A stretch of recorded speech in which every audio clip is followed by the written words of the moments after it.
Roll call. Chisel. Here. Neal. Here. Olson. Here. Luce. Here. Zittergruen. Here. Hadley. Here. Johnson. Here. Is there anybody in the public that's in attendance that wishes to address the council on items that are not on the city agenda? Seeing none. Winnebago County Development and Tourism, Decorah Jobs Chamber Annual Report.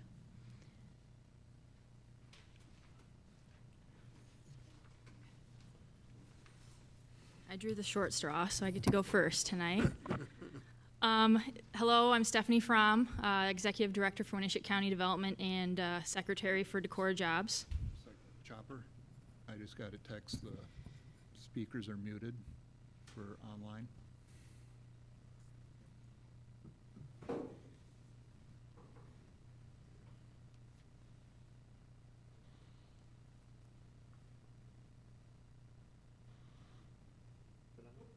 Great, I'm extra nervous now. So I did send my executive director, I usually send out a quarterly report, so I just saved this last quarter to present it to you in person. But we've been adding our accomplishments and projects along the way over the course of the last year. So that was included in your Dropbox, I believe. But on the front page, I'm just going to touch on like 4 or 5 different points as an update. But in the last year, we've secured or worked with area partners, including the city, Northeast Iowa RC&D, Winnebago County, to secure just over $5 million in grant funds, both from the federal level and the state. And it's been amazing. Yeah, it's a good year. Don't expect it every year. So, and just over half of them were non-child care related, too. So it's a big accomplishment.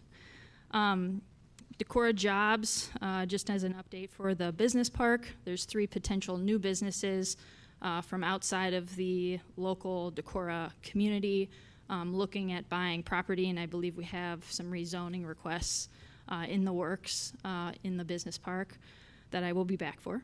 In terms of community development and businesses in the last 12 months, our small team of consultants has worked with over 70 businesses in the area. And our assistance kind of ranges from business plans, marketing plans, all the way to just securing a location, a physical landing spot to their choice, I guess, whether it's office or retail. We have been working with some other rural parts of the county as well. And then in terms of tourism, we still participate in the regional tourism group. All 6 counties or 7 counties partner. We come together every month and look for ways that we can, the traveler doesn't see with, what city property ends and starts and county property lines exist. So we really try to promote sort of that regional tourism draw, whether it's through the scenic byway or whether it's the farm crawl or different opportunities for all of us to partner. And then in terms of housing, I know you guys have been busy reviewing the housing study that we worked with a private consultant firm to do a market analysis. But there are 3 to 4 potential housing developers that are looking at the Decorah area and really interested, whether it's for the market rate apartments or single family homes. I think Decorah is a very appealing place, and we're very lucky that people want to move here. So. And that housing study was the one that was done in November of 2017? Yep, it was last fall, and I mean we worked with the consultant through the winter. I think it was released last winter sometime. I think January. Okay. November to January-ish. Okay. Yeah. Okay, any questions for Stephanie? Thank you for all the benefits that you've provided for the city. I know you've been busy, especially with childcare and yes. And working with breaking ground. That too. Yeah. Yes. Congratulations. Yes. Thank you. Which is October 18th. October 18th. It's a Tuesday. Yes. Okay. And I believe our site plan comes to the council the day before, so we want to make sure that all went over smoothly before we broke ground the next day.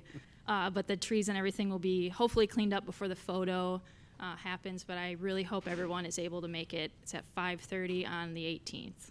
So. Okay. I have one it is a fantastic number of grants that you've brought in, so thank you very much.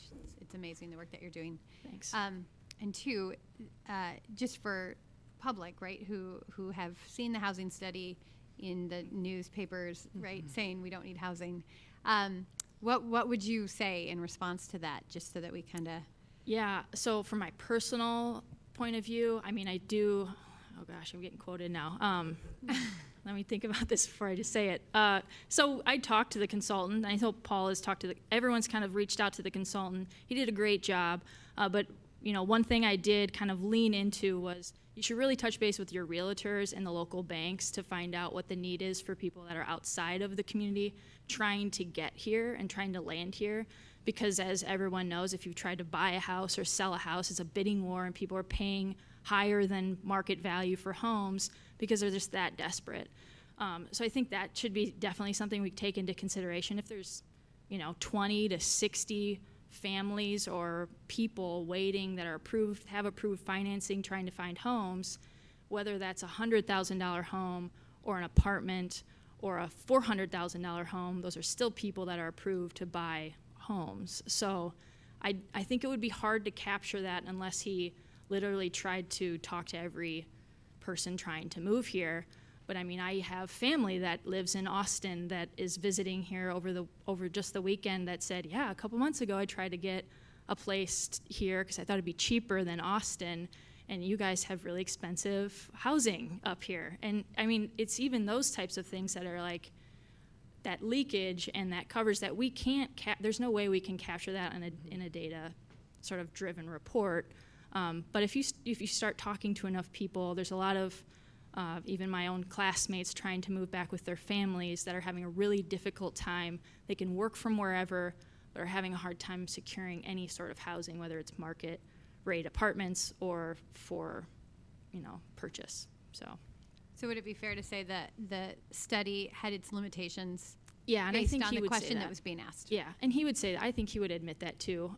He did the best he could with the tools that he had available for an outside consultant looking at the community.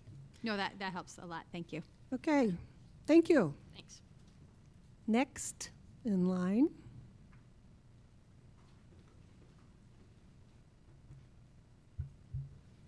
Good evening. I'm Jessica Rilling with the Decorah Area Chamber of Commerce. This December will mark my 2-year anniversary in this position. And just wanted to start by saying thank you. In the first 2 years that I've been here, it's been a lot of capacity building for the Chamber and a lot of getting to know people. So thank you for city support and a lot of partnership. Just in the last year, I wanted to touch on a few things. Again, a bigger summary in the Dropbox for you. But when I started, there were a lot of casual conversations about collaboration. And so I did want to start with that and just say I've been so pleased in this past year and the entire 2 years to really see a lot of positive change and just successful collaboration with not just the organizations that share our physical office space, but with a lot of partners. So I just want to share that and give you that good news that I feel like there's a lot of things happening. Certainly takes time to build out all those networks, but I think you'll see just an increase in being able to leverage resources. So in the last year, since the last annual report, we brought back in-person programming, which is something the Chamber's played an important role in for a long time. It was my first year doing the Empower Decorah Leadership class, which was great. Thank you for those of you who have participated in some of those personality assessments, and for those of you who came to speak. Also, and this is a learning curve for us, kind of post-pandemic, and just, I think, always in the evolution of how busy people are, but brought back young professionals, a program we called Community Connections, so that there was another opportunity for people to learn about large projects in the town. And then quite a few just professional development pop-ups for things that occurred throughout the year that we wanted people to know about. I would say I just also want to note that there's been a lot of capacity built in the tourism part of what the chamber does in our work together with Winnebago County Development and Tourism and the 28E agreement that started this April. So we're about 6 months into that, and I really feel like that committee is being very strategic with how to not only leverage the money, but build capacity and make sure work gets done. So that's been really fun. I'm sure you've seen stuff about the Soul of Iowa campaign, which took place this year. That's the largest tourism campaign to come out of the Travel Iowa office ever. And we are one of only 4 communities that are featured in it. Of course, it's great for all of Iowa, but I really like that we're in it. And if you haven't been to Travel Iowa recently, I would encourage you to go. The landing page for our state tourism website cycles through pictures of Decorah, which is pretty great at the top. So it's been fun to watch. I would expect by later this year we'll have numbers. They're trying to pull together impact, and I'll be excited to share that with you. I think it'll be very significant. A lot of the campaign money and effort is going outside Iowa, so we're not necessarily seeing that in state, although they are doing some stuff, but they're running a lot of promotion and marketing to bring in outside dollars, outside travelers. And then just a reminder that not only is the chamber working with and representing 350 members, but we're also doing a lot of work to provide connections in the community and outside. So chamber staff did our best to get out to state opportunities, represent the town. I spoke at the Iowa Rural Summit specifically on the leadership program that we have here, but that's been really fun. And usually like 3 or 4 people come up to me afterwards and tell me how much they love Decorah, so happy to do that anytime. We're heading into the holiday season. The chamber does a lot of retail events, and so I'm sure you'll be seeing more coming out for all of the shop local and just encouraging people to be in our downtown. But it's been a great year. Thank you. Happy to take questions. No, I think the Witches' Night Out looks kind of interesting. Okay. Thank you anything as well. else? Thank you for all the Great work. job. Thank you very much. Okay. Thanks, guys. Dave. Good job. Needless to say, we have a very robust agenda tonight. Just maybe a little, being a little conscious about if we start getting sort of off the track, bring it back on the track, and if there's questions, write them down so that we can, if we need to be discussing something further, so that we kind of have an idea of how that goes. Don't usually say that, but with the amount of items that we have on here, I just thought I would do a kindly mention of that. Okay, consent agenda. Item A, minutes of the September 19, 2022 regular meeting minutes. Item B, claims. Item C, tax abatement for Osceola Senior Services, Glen Barth Circle, new construction. Item D, tax abatement, Kelly Building Systems, 2420 Red Oak Road, new construction. Item E, tax abatement, Joanne Voltmer, 508 Stapleton Drive, new construction. Item F, tax abatement, Peggy Hall Beatty, 506 Stapleton Drive, new construction. Item G, new application, Class C liquor license with outdoor service and Sunday sales for Toppling Goliath. Move to approve the consent agenda. Second. Moved by Olson, consent, seconded by Luce. Any further discussion?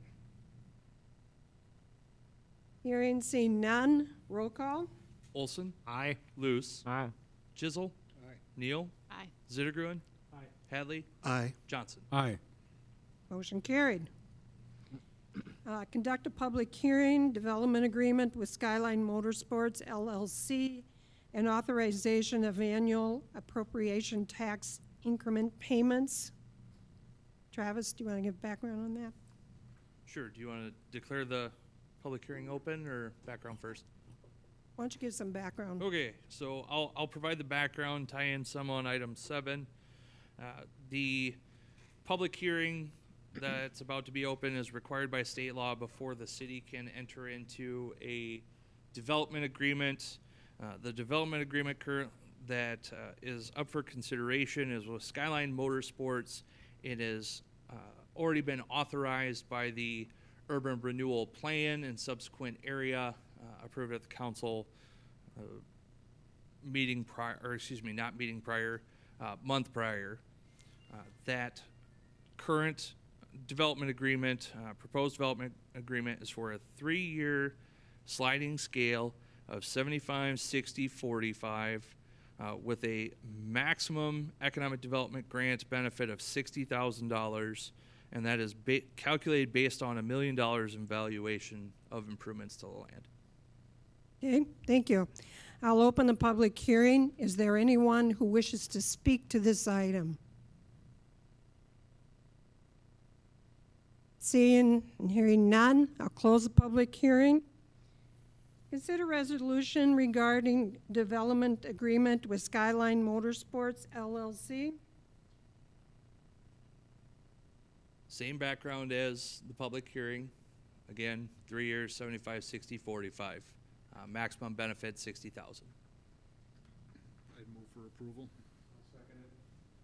Moved by Chisholm, seconded by Johnson.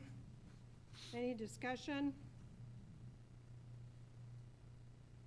Hearing seen none. Roll call. Chisel, Aye. Johnson, Aye. Neal, Aye. Olson, Aye. Luce, Aye. Zergrun, Aye. Hadley. Aye. Motion carried.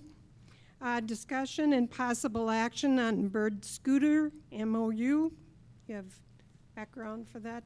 Sure. So council, it actually been about 2 months ago now, met with bird scooter representatives via Zoom and discussed bird scooter's current operation at that time in Decorah.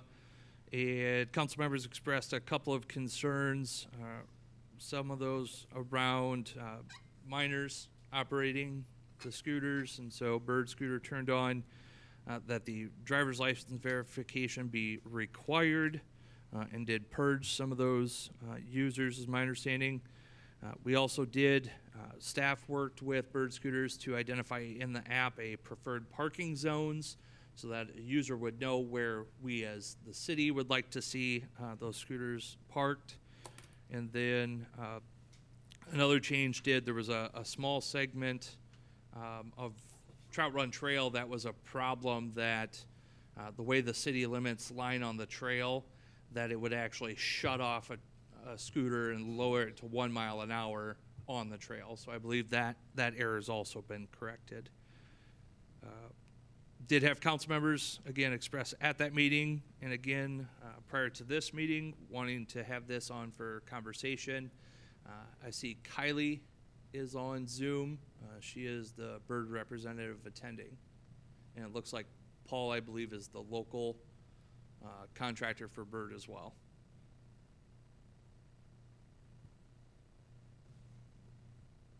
What were the preferred parking areas that you guys discussed? Or how many of them were there, and what were the locations? Or Jeremy's pulling that up right now. okay. Also, hello, everyone. Nice to meet you, Mayor, members of the council. Like Travis said, we have worked with directly with Travis and our local fleet manager to enact some of these changes. And I did just want to introduce myself briefly, as my colleague Julie Ann was on the last meeting. However, I am the official account manager for Decorah and for our program here. So thank you for having me on and to answer any questions. And I will defer to Jeremy on the exact locations, but essentially what we did was work with Travis and Jeremy to get over those shape files, put them live in our app, so that if you were to open up your app and zoom in or go to end your ride, you would see essentially a parking P icon that would locate where you should be parking throughout the city. So right now they are just preferred parking zones, so that people still have the flexibility to use that point A to point B dockless model of our scooter system that we have. However, we also have the flexibility to make some of those mandatory parking zone or incentivized parking zones. But we usually find that people just being guided visually through the app helps train some of that behavior on, what the program should look like in Decorah. And I should also note, we reached out to Luther as well to see if they wanted us to have identified on their own campus any particular areas they wanted as preferred parking. And Jeremy, we did not end up hearing back. Did we hear back late? Okay, so we did want to reach out to Luther as well to see if they had areas to identify. So what does Luther want? Incentivized designated spots? What was Luther's response? They gave us 2 locations, yes, where they preferred parking locations, like by the library and by the union. So those are both. Do they know they can be incentivized? That I do not know. Oh, they might. I mean, from what I think I'm the complaint train on this one, but I think people, especially, well, for what I'm hearing from people at Luther is that they would like it that they have to park there, but they didn't know that that was even a possibility. Just hearing Kylie, I didn't either, so just hearing Kylie speak that you can incentivize them to be there at Luther might be something they'd be interested in. Can you list, I'm assuming it's the yellow dots that I can see from here. Can you kind of list where you're thinking about, what your suggestion is? Yeah, I can just go through. So it's mostly parks. Trout Run Park over by Gunderson here, Wold Park, the Trout Run Trailhead by the intersection of Highway 9 and 52, Pulpit Rock Campground, Dry Run Plaza, the library, Water Street Park by the co-op, Wayside Park, swimming pool, and then the 2 on Luther campus for what we provided. What, can you explain the incentivization? Maybe she can. I didn't even notice this. Yeah, absolutely. So it essentially it's different for every market that we're in if we do have incentivized parking, but certain parking locations throughout town, you could get, maybe it's 20 cents off your next ride, 25% off your ride, if you actually park in certain designated locations. Generally, the way that we help organize some of the parking a little bit better if it's a problem that we're seeing throughout towns is starting with in-app education. If that doesn't work, go to these preferred parking zones, because the whole idea behind, Bird's dockless model is that it is a very accessible form of transportation. So as much as we can, we do like to not force people to park in certain areas, because it'd be that same idea, right? If your goal is to be that last mile solution on a scooter, you're not having to park, 6 blocks away from wherever your destination is, or your place of work or school or your apartment. So we really try to have a couple different levers that we can pull, with preferred parking being one and then the incentivized parking being the other. So from my knowledge, we work with Jeremy and Travis. And so these have only been live for, I think, probably about 2 to 3 weeks, maybe closer to a month, actually. So looking at the feedback that we're seeing, we can track how many people are parking in the preferred zones versus the not, just the general parking zones that you can have on the public right of way. So our hope would be to test out these areas, see which ones are being utilized more, and if there's areas of town that are still of contention or more problem areas, then identify which of these preferred parking pins we would actually use and make the incentivized parking, and continue to adjust and adapt based off of the community adoption that we're seeing with the different methods that we enact. Thank you. How many Bird scooters are in Decorah right now? On average, we have about 30 throughout town. And I don't know if it ended up, Travis, I hope I got it to you in time, but I did. It's in the top. So. Yes, there is a infographic, one pager in Dropbox. Which I can highlight some of that as well, but we've had about 30 birds throughout Decorah on average. And with those 30 birds, we have actually had, I think it's close to 3,500 rides so far. I just had the infographic up. I'll pull it up so I can actually give these details to you all. But another one that I really like to point out is the impact that we've had. Obviously, sustainability is a huge piece of what we do here at Bird. So since we've launched, we've saved almost a third of metric ton of CO2. So this is all based off of the people that are actually taking birds, opposed to what we would emulate would be in a car. So we've had over 4,500 miles traveled on a bird scooter with 3,500 rides. And that's only with about 30 scooters. So seeing a lot of adoption, a lot of people actually utilizing this as, as transportation, which is great. When do you pull the scooters for the fall? We don't have an exact date. Generally, it's just off seasonality, right? So, of course, we don't want anybody riding a scooter if it's not safe.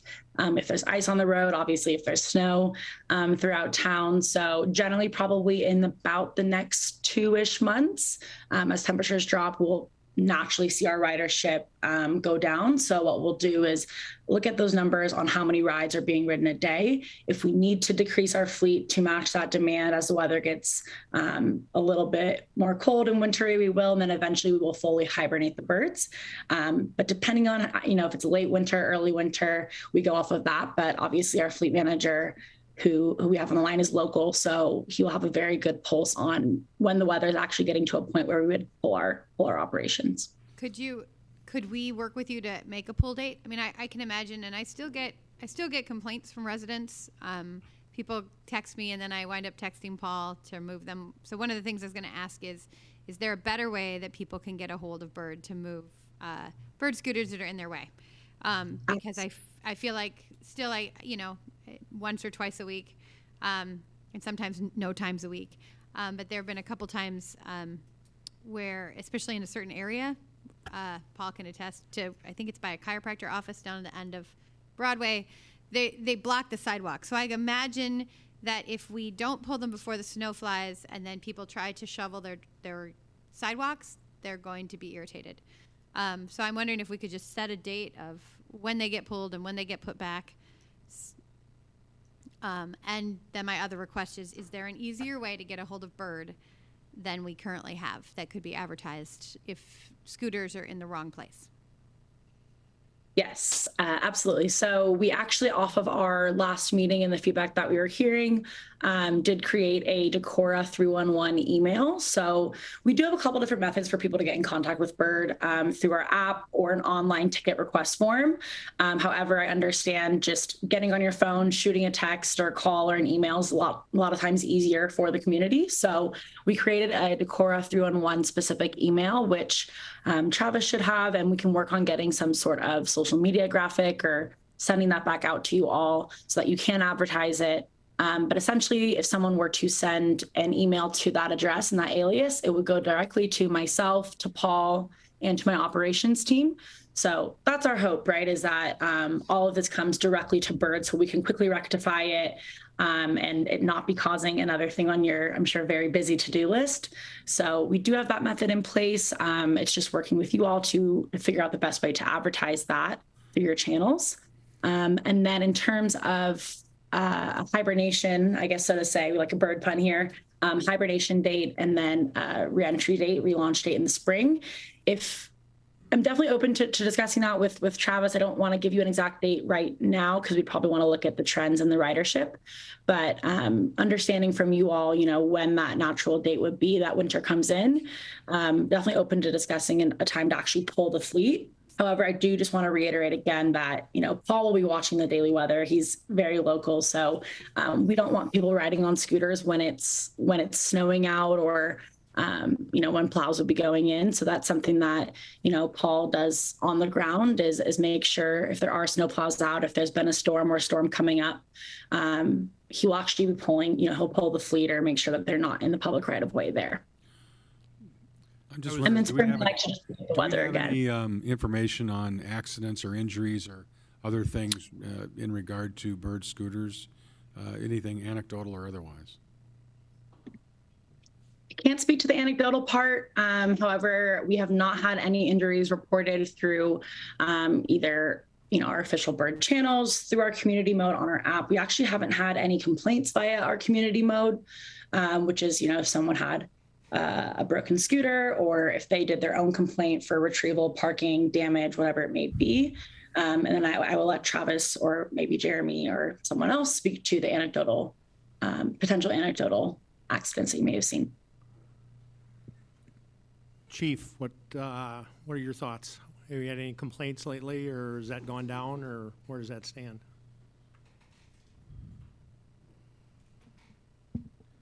I did a search before coming in tonight, but I just searched the keywords of scooter or bird. I didn't look up accidents.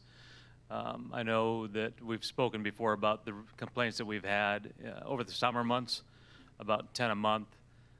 So I looked at August and September, and just a couple more of the same old. It's abandoned on my sidewalk, private property. It's blocking a sidewalk downtown. Reckless manner of operation, and left on private property. Did somebody have a question in the chat box? That was a sound earlier. Okay, thank you. You know, I guess I can only speak from my own perspective and experience, but I've noticed them less often over the past month or so. I wonder if that's because I'm getting used to it, or if because people are getting better about parking them and the law breaking isn't as flagrant. I think when things are new, we tend to notice them a lot more. You know, I guess I notice them now parked on the sidewalk, but I'm no more annoyed by them than when I see any vehicle parked on any city property, which there's literally thousands of examples of anytime that you leave any building in this city.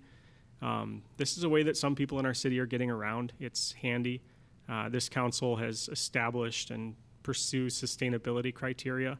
I'm not sure that the future is with this particular company. However, I'm heartened that they seem to have been responsive to some of our concerns, and I hope that they continue to be responsive to our concerns. But I'm convinced that the future of Decorah, if it wants to be sustainable, is going to involve a lot smaller forms of transportation for a lot more of us. Those of us who need to or want to drive a car, that's always going to be a thing. But there's going to be more and more people who want to get on an e-bike or an electric scooter or get on their bicycle. As gas prices go up, that's only becoming more obvious. I've noticed bike racks being more stuffed, not just with scooters, but with other multimodal forms of transportation. And I think it would be, I guess, caving to, to sort of the antagonism towards the new. If we didn't continue this so far, I think, mixed results experiment. I'd like to see us continue to do it. So I'm glad we took this experiment, and I'm hoping to see it continue. Any other comments, questions from? I'd just like to make one statement in reference to it. Bird Scooter seems to be assuming that most people are substituting a car ride for taking a scooter. My research has shown that more people are actually doing it in lieu of walking as opposed to taking a car ride. So just want to point that out.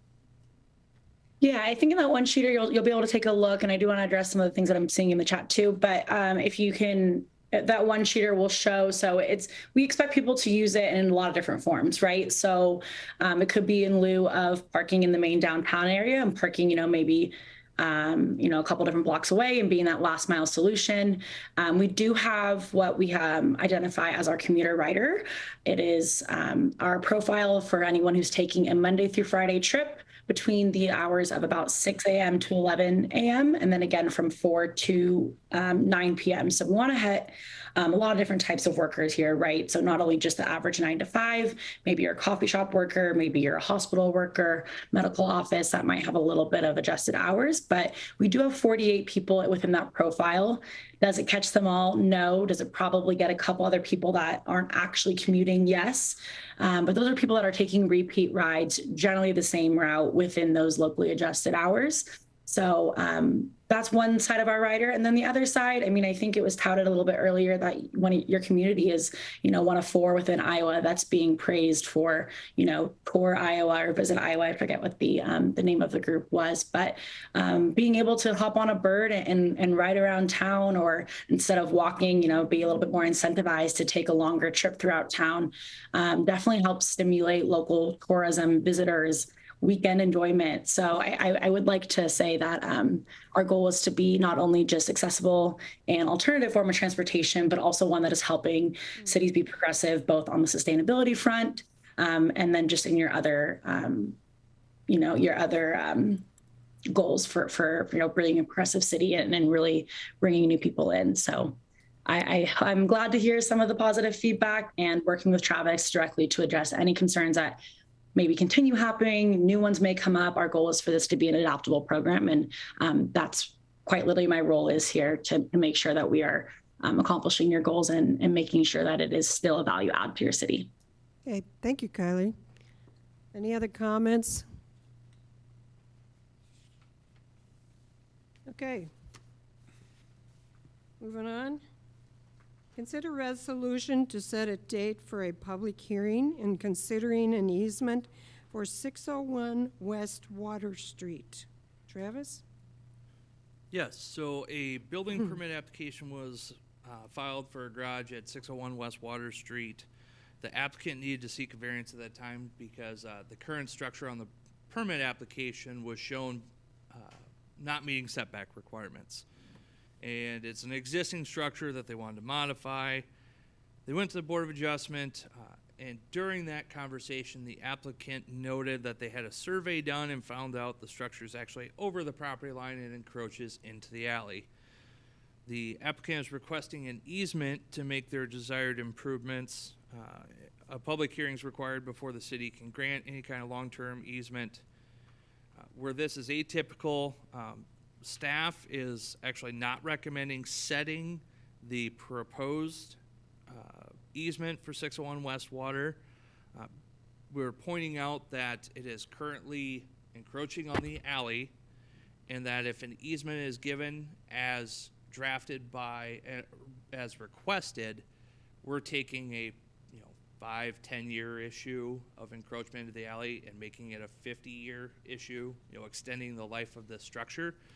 And so, staff would actually recommend allowing the continuing structure to exist until it needs raised, or if there is an essential corporate need to force it to be removed or moved.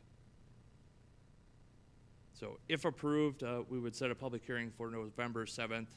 As it's drafted, it allows for those improvements to be made. Staff's recommendation is not to allow those improvements to be made, but actually allow it to continue to exist. So either way, you'd have to set a public hearing? Correct, but you would indicate the council's desire that it's subject to the easement is granted to this physical structure as it stands today, or if you want to grant it as requested. Does this structure, I assume it's the garage on the alley, does it interfere with the functioning of the alley? Has it been noticed before it came to our attention that the snowplows, our snowplows have trouble getting through there? Or does this interfere with the public's function? I would say no, not currently. Our concern is going to be when we have to reconstruct the alley. Almost every alley. We have 20 feet here. Paving equipment's not getting smaller. Our equipment's not getting smaller. So that's why our concern is it's okay today, but if we allow improvements, it's going to be that way. I imagine the next couple decades that'll be an alley that gets reconstructed. So that's the primary concern that we have. Is that one that's on the agenda right now? I know the 700 block is on the agenda. I'll give you the answer I give everyone. It's on the list. Okay. Very politically correct answer. Luce would move to set the public meeting hearing. And to keep it only for the current structure? It's just, I think. But we need to know which route you would rather go.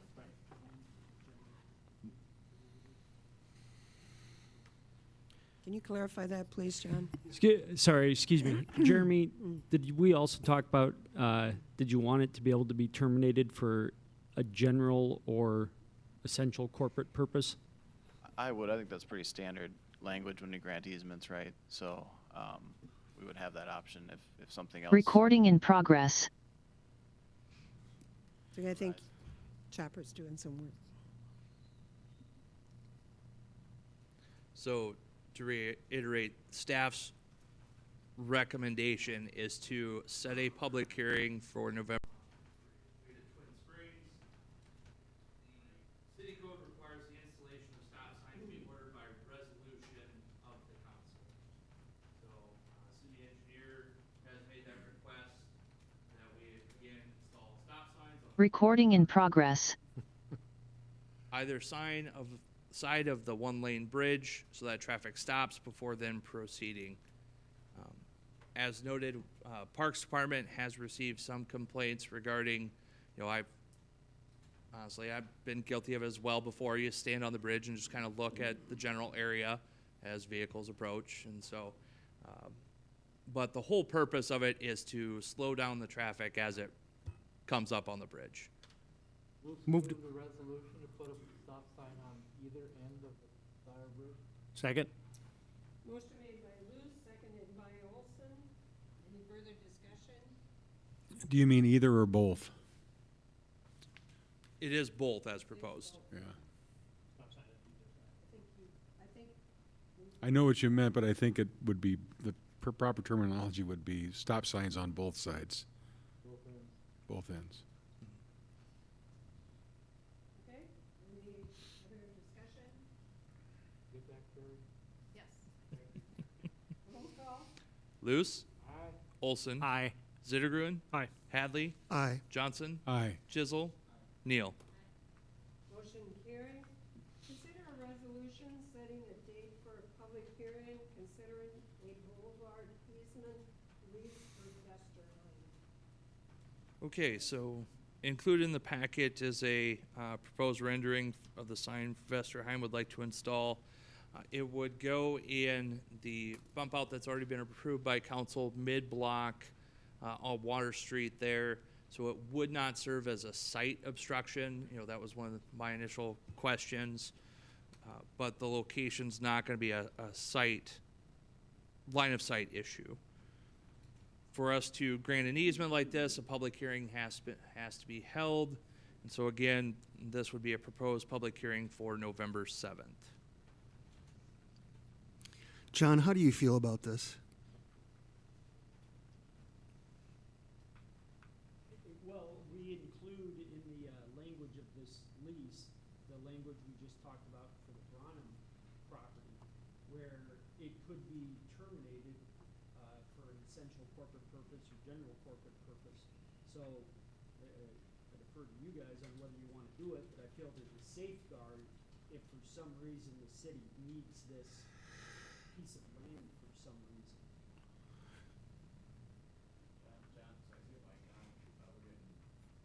Oh, now it's back on. Okay. My, Turned it off. my concern is that it sets a precedent for other easement leases with other things. It's just in the right of way, right? As we look to different types of multimodal transportation or car chargers or whatnot,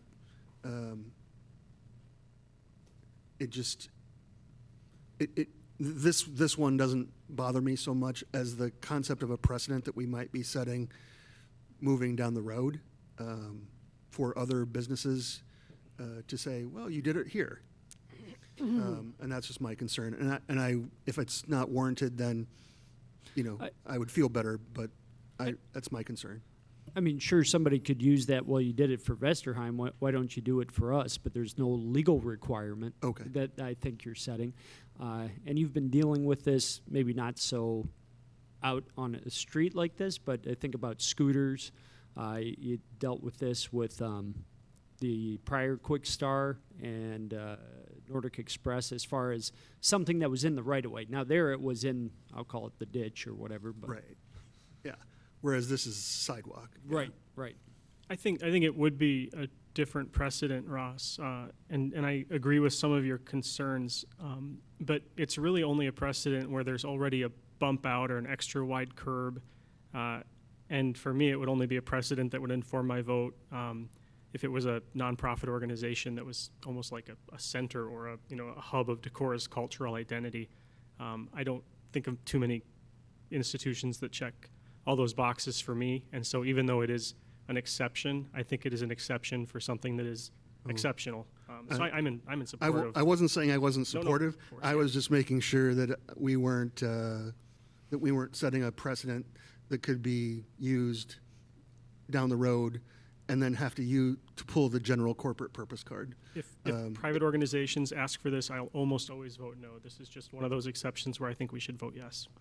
Luce would move the resolution to set a public hearing November 7th regarding the easement for Westerheim and the lease and all the above. Motion made by Luz, seconded by Neal, setting the public hearing for November 7th. Any other discussion? Hearing none, roll call. Luce. Aye. Neal. Aye. Zittergruen. Aye. Hadley. Aye. Johnson. Aye. Chisel. Olson. Aye. Consider resolution to set public hearing for lease at 108 Railroad Street. So Travis? 108 Railroad is the street shop. At council's direction, we've been moving forward with the power purchase agreement for a private installation of solar arrays that we're buying the energy from. We need to grant an easement, or excuse me, a lease. Yes, a lease for the private installation of these solar arrays on the street shop. This is setting the public hearing. Yes, the solar arrays are already on there, but we still need to grant the lease for those to be on there. Hadley will make a motion to set the public hearing for a lease at 108 Railroad. Emily will second. Motion made by Hadley, seconded by Neal for setting public hearing for November 7th. Any further discussion? They look so good. Roll call. Hadley. Aye. Neal. Aye. Johnson. Aye. Chisel. Olson. Aye. Luce. Aye. Zittergruen. Aye. Consider resolution to set public hearing for lease in vicinity of Pulpit Rock Campground. Similar situation, power purchase agreement. However, solar arrays aren't up yet, so we would like to get this public hearing set as well. Hadley will make a motion to set the lease in the vicinity of Pulpit Rock Campground. Second. Motion made by Hadley, seconded by Olson for public hearing for November 7th. Any discussion? Seeing none, roll call. Hadley. Aye. Olson. Aye. Johnson. Aye. Chisel. Neal. Aye. Luce. Aye. Zittergruen. Aye. Motion carried. Consider resolution to set public hearing on vacating city-owned easement on Currents Rental LLC property 308 College Drive. Okay. Similarly to granting an easement or a lease, vacating an easement does have, we do have to hold a public hearing for that. An easement vacation request has been made by the current owner at 308 College Drive. And so we're proposing public hearing. November 7th is awful full. We propose October 17th for this and the subsequent one. This is a 4:20 hearing, so we can get this set in time. Make a motion to have a resolution to set a public hearing on vacating city-owned easements at 308 College Drive. Second. Motion made by Luce, motion made by Olson, seconded by Luce for setting a public hearing for October 17th. I have a quick one. At the Quick Start site approval plan, I asked about a few items in the report from the engineers that had not yet been addressed or were committed to being addressed, and I asked Jeremy about them. Jeremy said that these easements that they still want from us serve as a bit of leverage to ensure that we get what we still want from them. And, we can go ahead with the public hearing, but I want to make sure that we finish up with those necessities from the Quick Start site plan prior to this, or at least we get confirmation that that's going to happen. So I just want to make sure that we're not giving away all the rest of the cards in our hand if we still need things from the other side. Correct. We have told them that we need all that stuff by the 17th. Good. Okay. Then I just want you to be impressed by me remembering that. Okay, any other comments? Roll call. Olson. Aye. Luce. Aye. Chisel. Neal. Aye. Zittergruen. Aye. Hadley. Aye. Johnson. Aye. Motion carried. Consider resolution to set public hearing on vacating city-owned easements, Tiffany Henry / James Galing property, 300 College Drive. Same scenario. Vacation request from the current property owners set for October 17th. And yes, we did convey that before council takes action on these items, that we needed those responses for that 17th meeting as well. Sittergren moves we set the public hearing. Hadley seconds. Motion made by Zittergren, seconded by Hadley for setting a public hearing for October 17th. And this is Roscoe's, right? Correct. Any other further discussion? Seeing, hearing none, roll call. Zittergren, Aye. Hadley, Aye. Neal, Aye. Olson, Aye. Luce, Aye. Johnston, Aye. Johnson, sorry. Shizzle. Aye. Chisel. Thank you. Okay. Motion carried. Consider resolution to set public hearing on proposed amendment to the revitalization plan for 2014 Decorah Housing Urban Revitalization Area. Okay, so Travis? based on the council's conversation surrounding all things TIF, all things abatement, all things tax rebates, one of the things that came up was the city's housing urban revitalization area, or our housing abatement program, which is currently 5 years at 100% of full valuation. As noted a few months ago, 5 years at on the first 75,000 is I would highly recommend the city of Decorah pursue that route as opposed to the the full 100%. This would be in compliance with state code.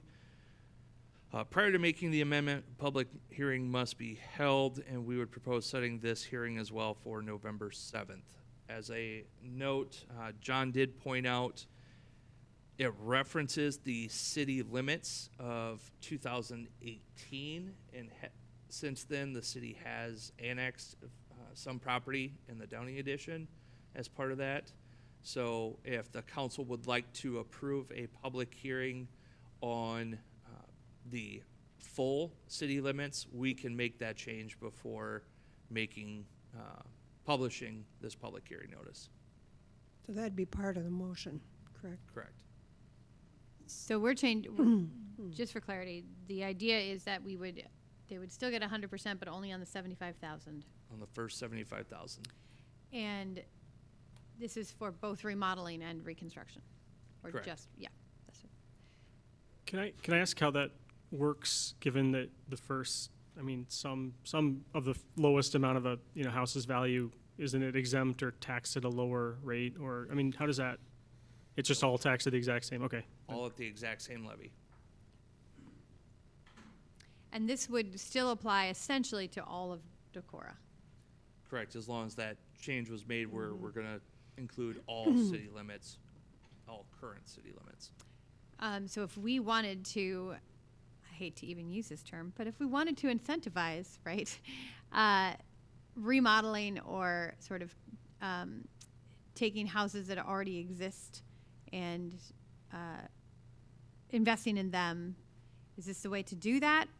And so is there a way that we can create districts that we can sort of layer on top of this if we are interested in this whole idea of densifying the bowl, which I hate to say again, but this idea of where we have need, we have houses that are falling down, right? We have houses that are in great repair, and can we use tax abatement to help people who are not building $325,000 houses and above, but people who have a $150,000 house and they need repairs? Mm-hmm.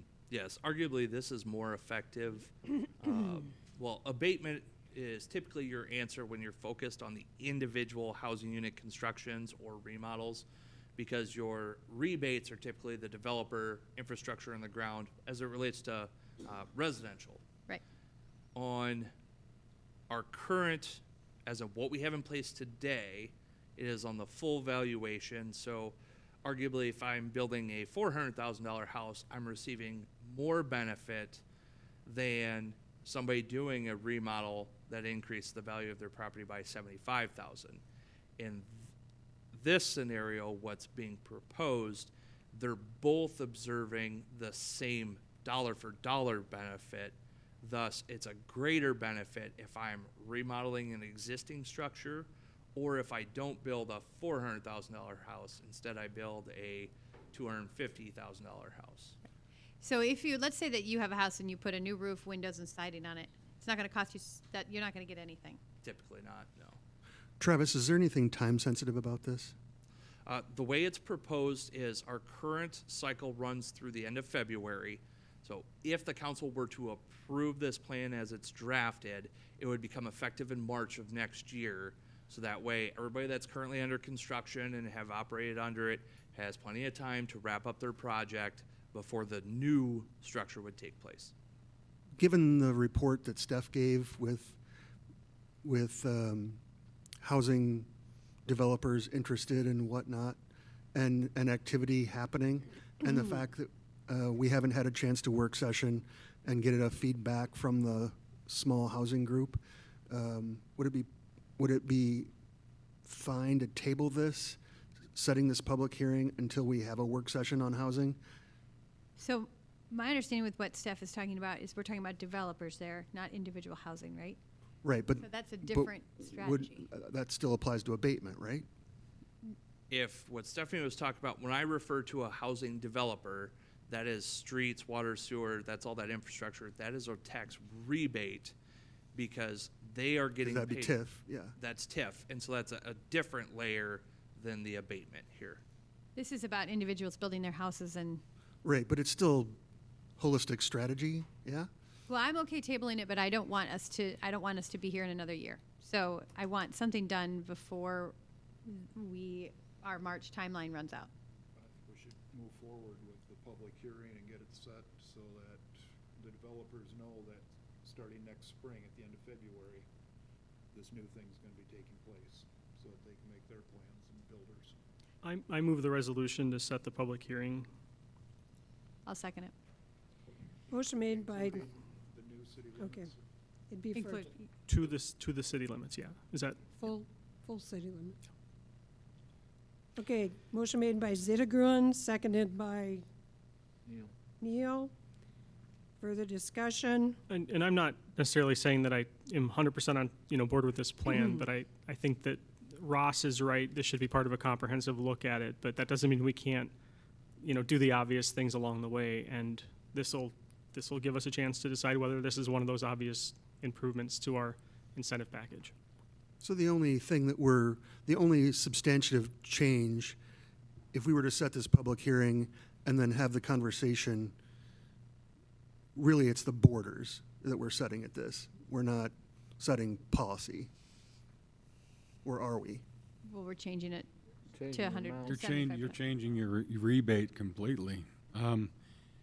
So I guess my question might be, what if we kept it the way we've been doing it for the last 7 years or however long? What would the state do to us, and what's the penalty for not doing what the state code says? I think he actually. I'd rather not test that. The workshop I If attended at cities really Legacy- want to incentivize housing like we have, this really, makes it almost impossible to do more than $75,000. And why have we been doing it this way for so long? The workshop I attended at the League of Cities, the consultant asked cities who were doing more than 75, 100, says, don't raise your hand if you're doing this, saying that you are. This is something you should not be. It's against the law. So this change makes us in line with Iowa law. I think given that, and I do like Steve's Zittergren's thought. I mean, I like yours too. The idea that I agree with Ross that we need a comprehensive look at this, but I don't think that I feel like we've talked about that for 2 years now, and to me it seems like we can do things along the way that make sense as they go, and this makes sense to me, plus it's also makes us compliant with the law, so it seems at this point like a no-brainer. Okay, so we have a motion and a second. Roll call? Emily seconded. Oh, I thought you were asking who seconded it. Excuse me, Mayor. No, we did have a second, yeah. Roll call? Zittergrun? Aye. Neal? Aye. Olson? Aye. Luce? Aye. Hadley? No. Johnson, Aye. Chisel. Okay, motion carries. Consider resolution for using funds for public purposes. Okay, so there are essentially three sections of the proposed resolution. Sorry, my notes say ordinance, but it's a resolution. To declare public purpose and authorize these types of purchases.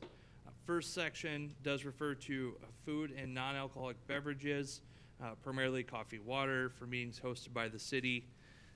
Point out, my understanding is previous budget work sessions, even interviews with city manager candidates, when food and coffee and stuff like that is purchased, you should have a resolution on file that says there is a public purpose of having these types of purchases.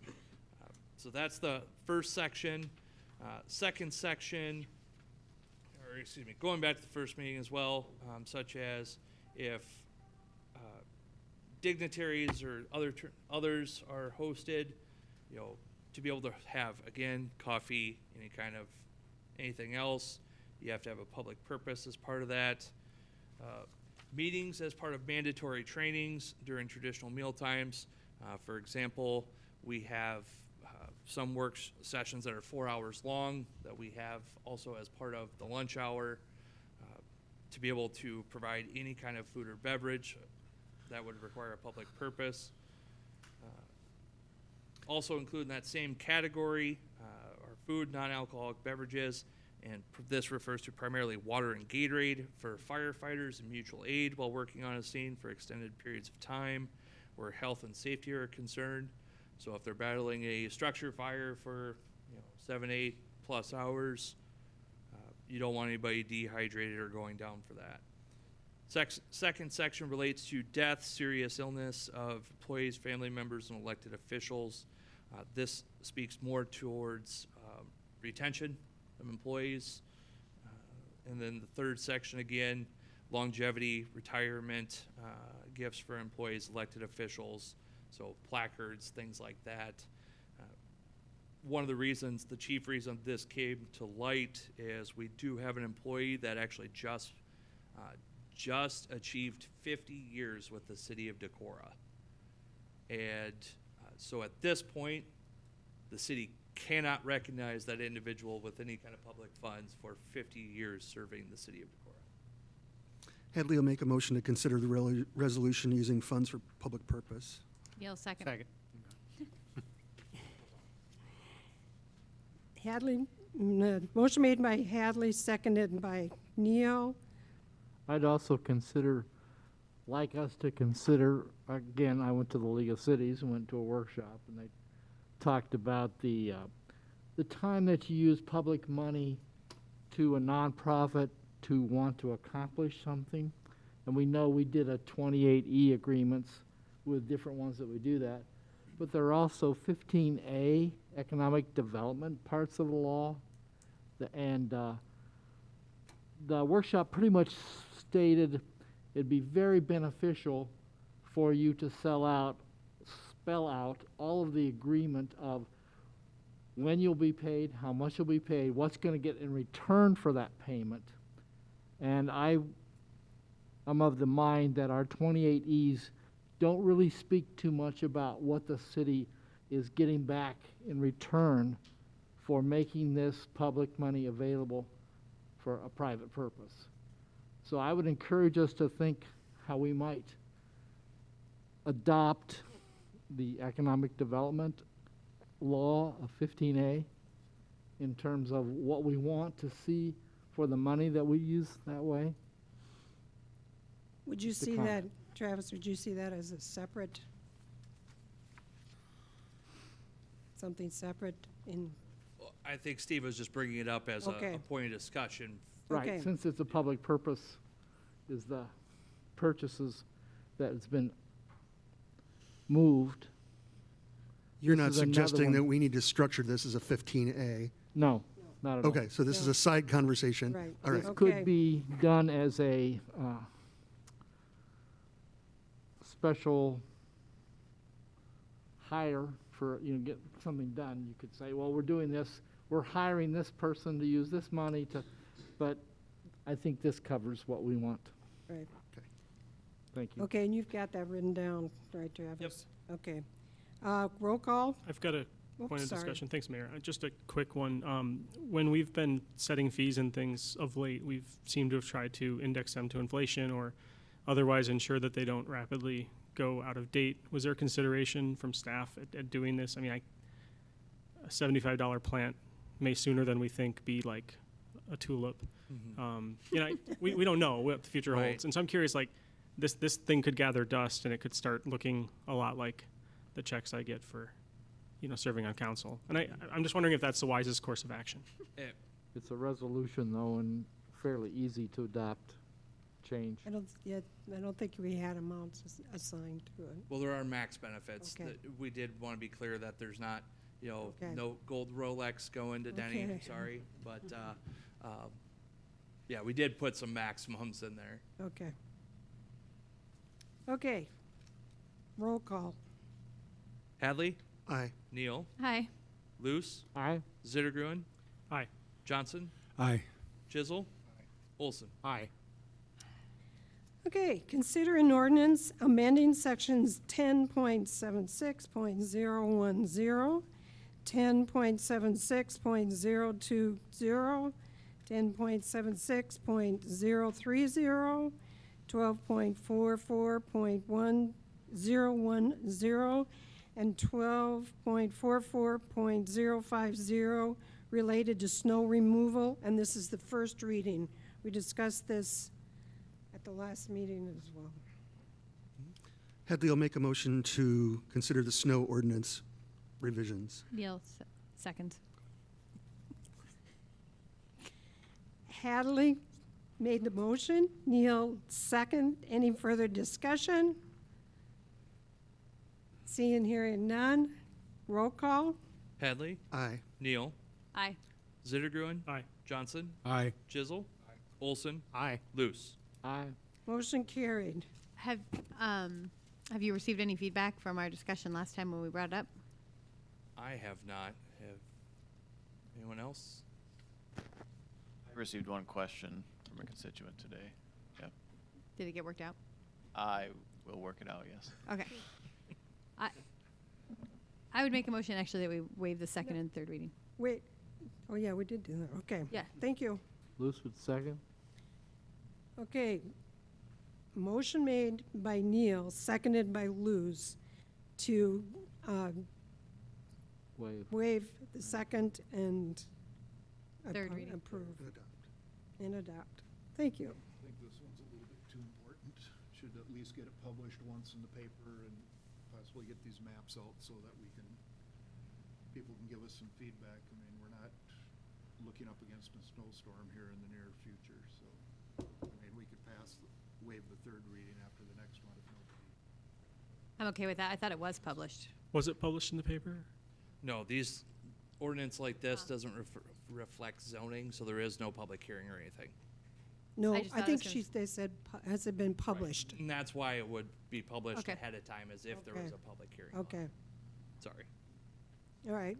So we did have a motion and a second on it, so you have to vote on it, Or it could be rescinded. or either way. rescinded. I'm fine rescinding. I was just trying to be efficient.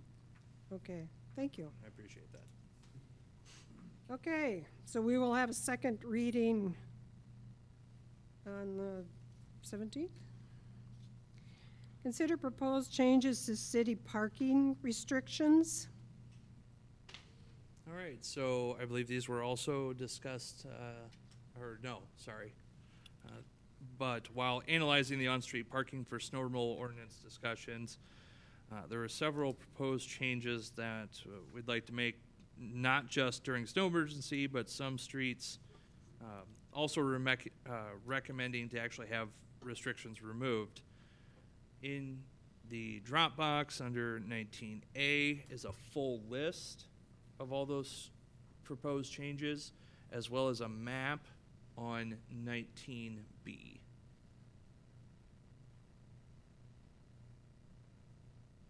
And for further questions or in-depth, I'd defer to Jeremy. This is mostly discussion because this can just happen on the part of city administrators, right? You all can just do this. Correct. City code does say that the police chief can order signs and painting of curbs to restrict parking, but we did feel that it was best to have this brought in front of council and have a discussion at the council level. I guess I looked at them, looked at all these streets, and I could make sense of most of them with the exception of Hively Street.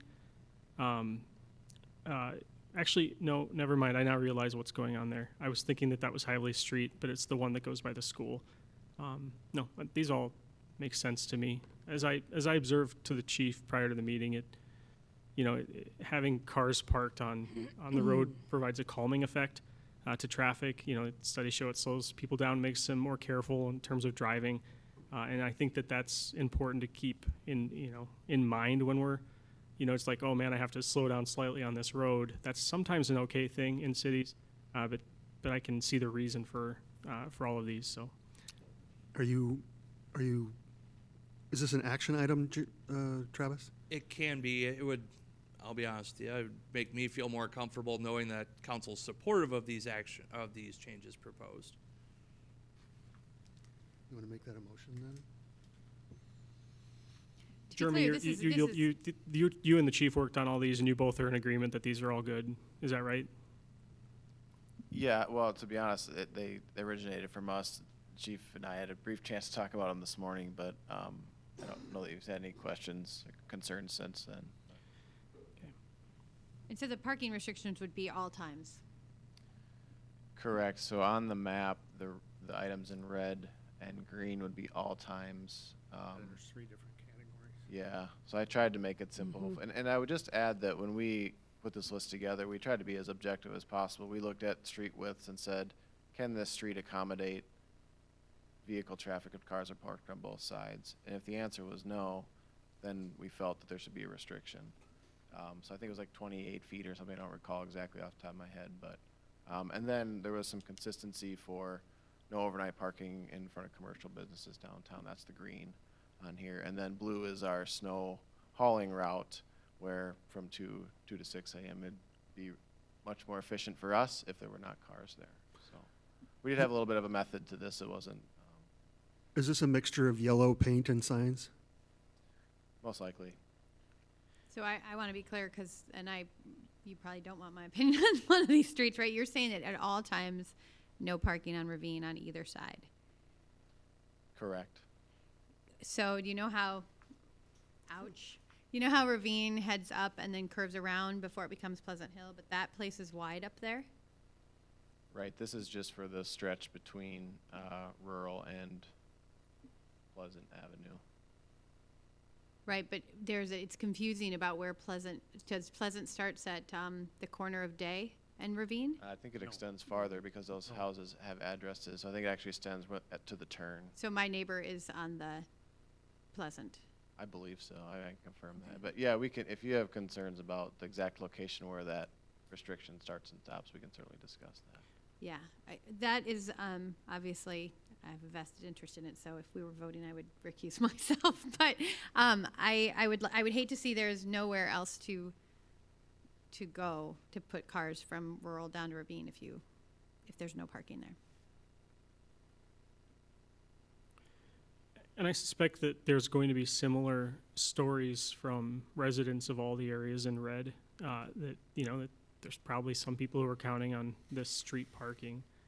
I don't know. When I lived in Wisconsin, I lived in a neighborhood where 2 cars simply often couldn't during the day pass each other on the street, and the road still accommodated traffic. It just, if you saw someone coming, you looked for a space between cars at a driveway, and we got past each other because these were quiet residential streets.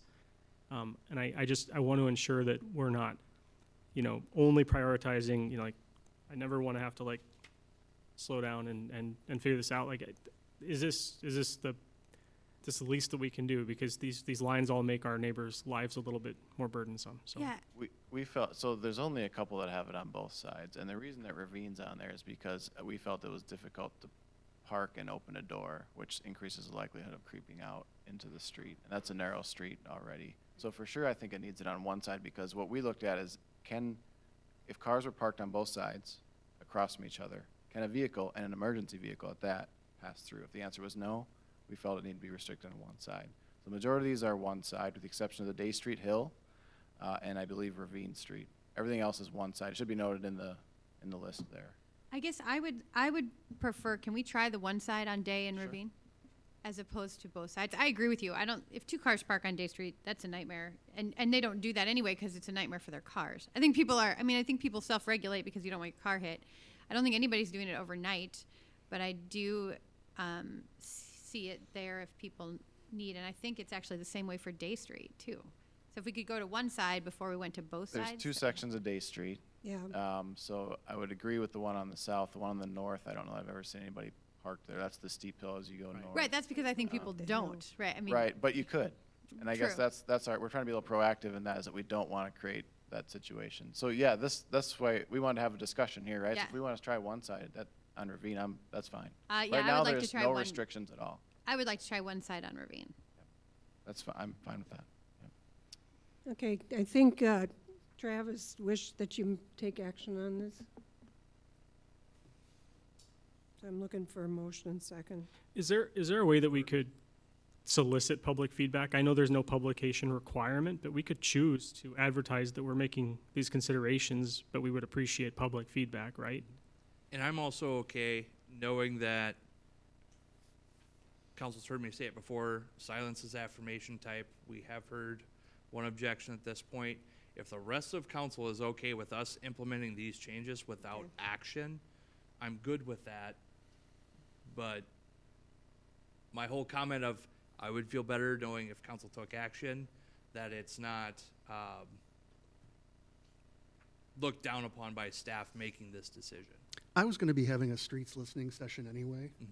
I was going to try to do that in the first week of November. We can have staff start working on this, but we're not probably going to paint at this point, and we're not going to install signs before then. So, right? Do we have signage already purchased that you were going to go starting and stuff? Realistically, this is a next spring, with the exception of maybe the snow removal pieces. We might try to push those, but I think everything in red is probably a next. We won't do any more painting for sure. I would make a motion that we provide support for the snow removal pieces, and the other pieces that we at least get feedback at a public listening session for streets. I like that as well. Are you seconding that then? Yes. Okay. So Carrie, do you understand the motion that he made? Hallie's making the motion to support the street department with the snow removal pieces at this time. And the rest will be addressed at the listening session. Yeah. After the listening session. Okay, so we had a motion made by Hadley, seconded by Olson.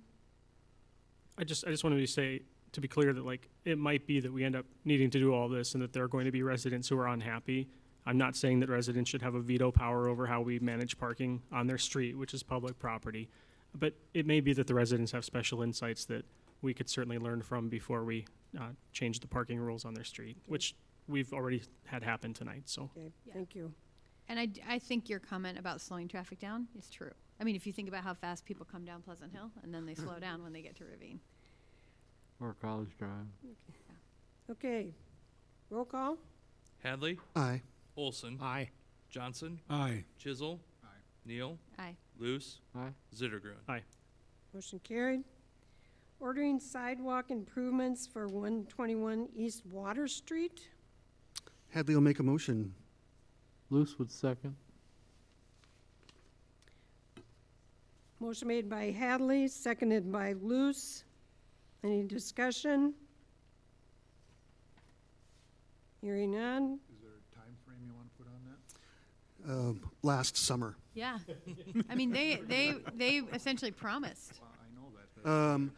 I would put just because we are now,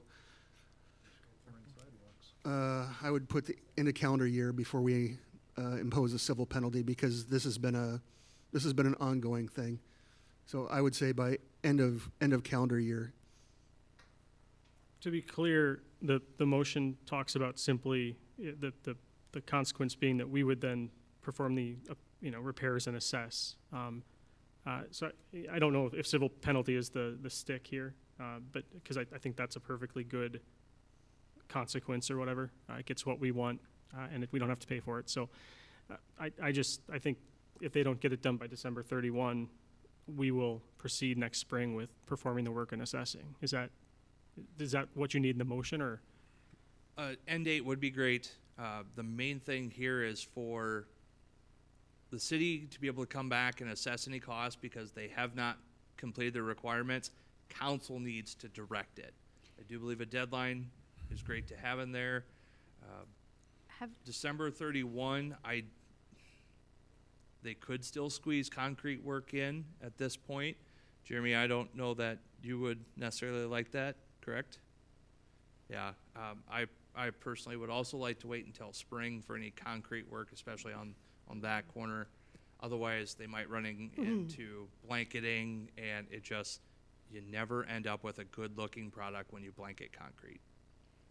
Haven't they already received a warning and couldn't we assess a civil penalty at this point? To my knowledge, it has not been council ordered, though. Our code states that the council has to order the installation, construction, repairs. No, but can't we give them a penalty for not doing it when they said they were going to do it last spring? Or was there no commitment other than we said we would do the engineering and they said they'd Code put it aside? enforcement. What I'm saying is, can we assess them a fine at this point and then say, if you don't do it by spring, this is your next? You've got to order them to do it Right. first. As City a council. council's got to order Council's it. got, that's what. That's I thought we ordered them to do it last year. Well, I don't know that the council Wasn't took directed official by action. us.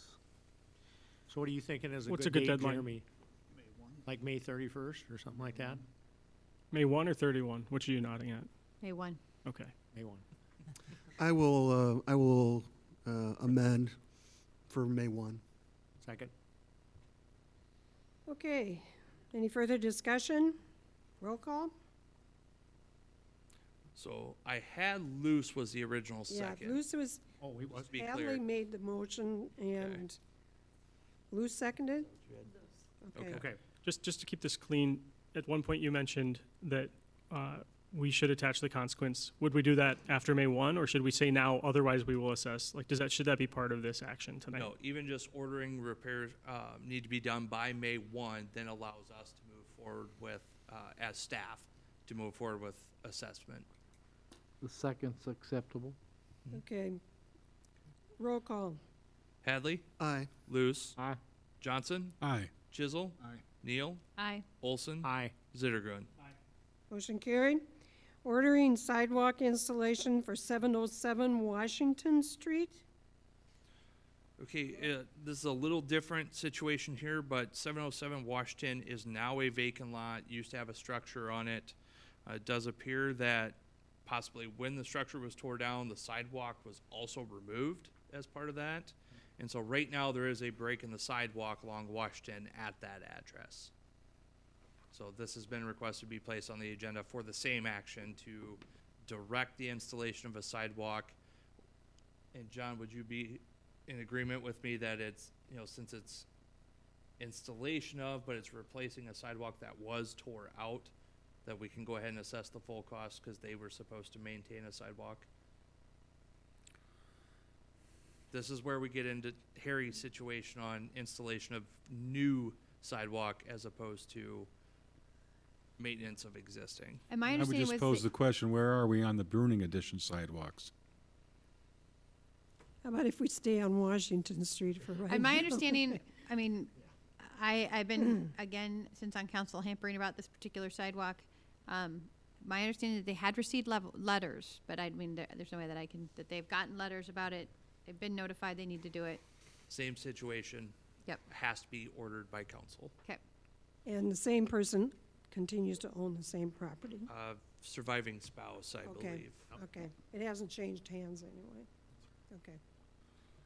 I move we order sidewalk installation for 707 Washington Street with a May 1st date deadline. I did ask a Second. question, and I expect it to be answered. Where are we on the Bruning Edition sidewalks? and our entire sidewalk plan and requiring people, you know, from a one point in and all the way out to put in sidewalks like this one. How about if we've got a second, I believe, for the motion? Why don't we? Well, I think this is part of the discussion. So this one is a little bit different. I agree with you, but this one to me is a little bit different. There are remnants of a sidewalk there, so one could actually say there's a sidewalk there that needs repair. To me, it's not a new construction of a series of sidewalks. It literally is someone is walking along the sidewalk, and people who need a sidewalk there literally are like, you know, being disrupted by what is there currently, which are little pieces of sidewalk, some gravel, some grass, some dips. So to me, this is a repair, even though it is going to be a new construction because they didn't leave enough of the sidewalk. But Yeah, I mean, you know, Kirk, I wish that there were sidewalks up in the Bruning Edition, but some of their arguments that traffic is a little bit slower and safer up there, you know, they resonate with me. This is not a place where you can make that argument. This is a pretty, you know, fast, wide stretch with a missing piece of infrastructure for people who are walking with their kids. So I feel like it's a no-brainer to connect the entire line of sidewalks on one side of this property with the entire line of sidewalks on the other. We would take swift action as a council if, you know, half of the road were torn up anywhere in town. This is the parallel experience for people who aren't in a car. So I think we should take swift action.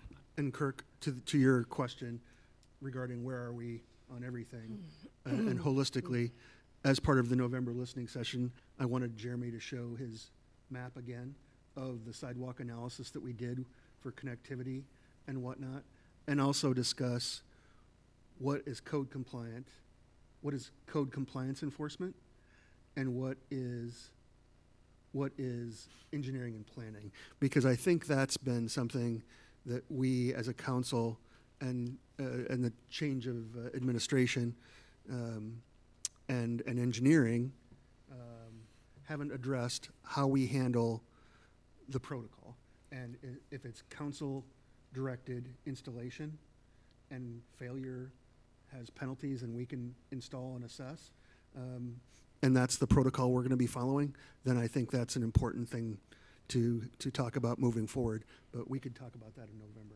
Yeah, well, you know, we can talk about it now too, and I think, you know, we're talking about neighborhoods, and there are several that don't have sidewalks that probably need them. And if we don't enforce it in one, we can't enforce it in another. And why are we going after little individual property owners? Because we can do it. We can tick those off easily, one at a time over a period of years. But I think in order to do it, you know, I think fairly, it seems to me that we need to have a comprehensive look at everything.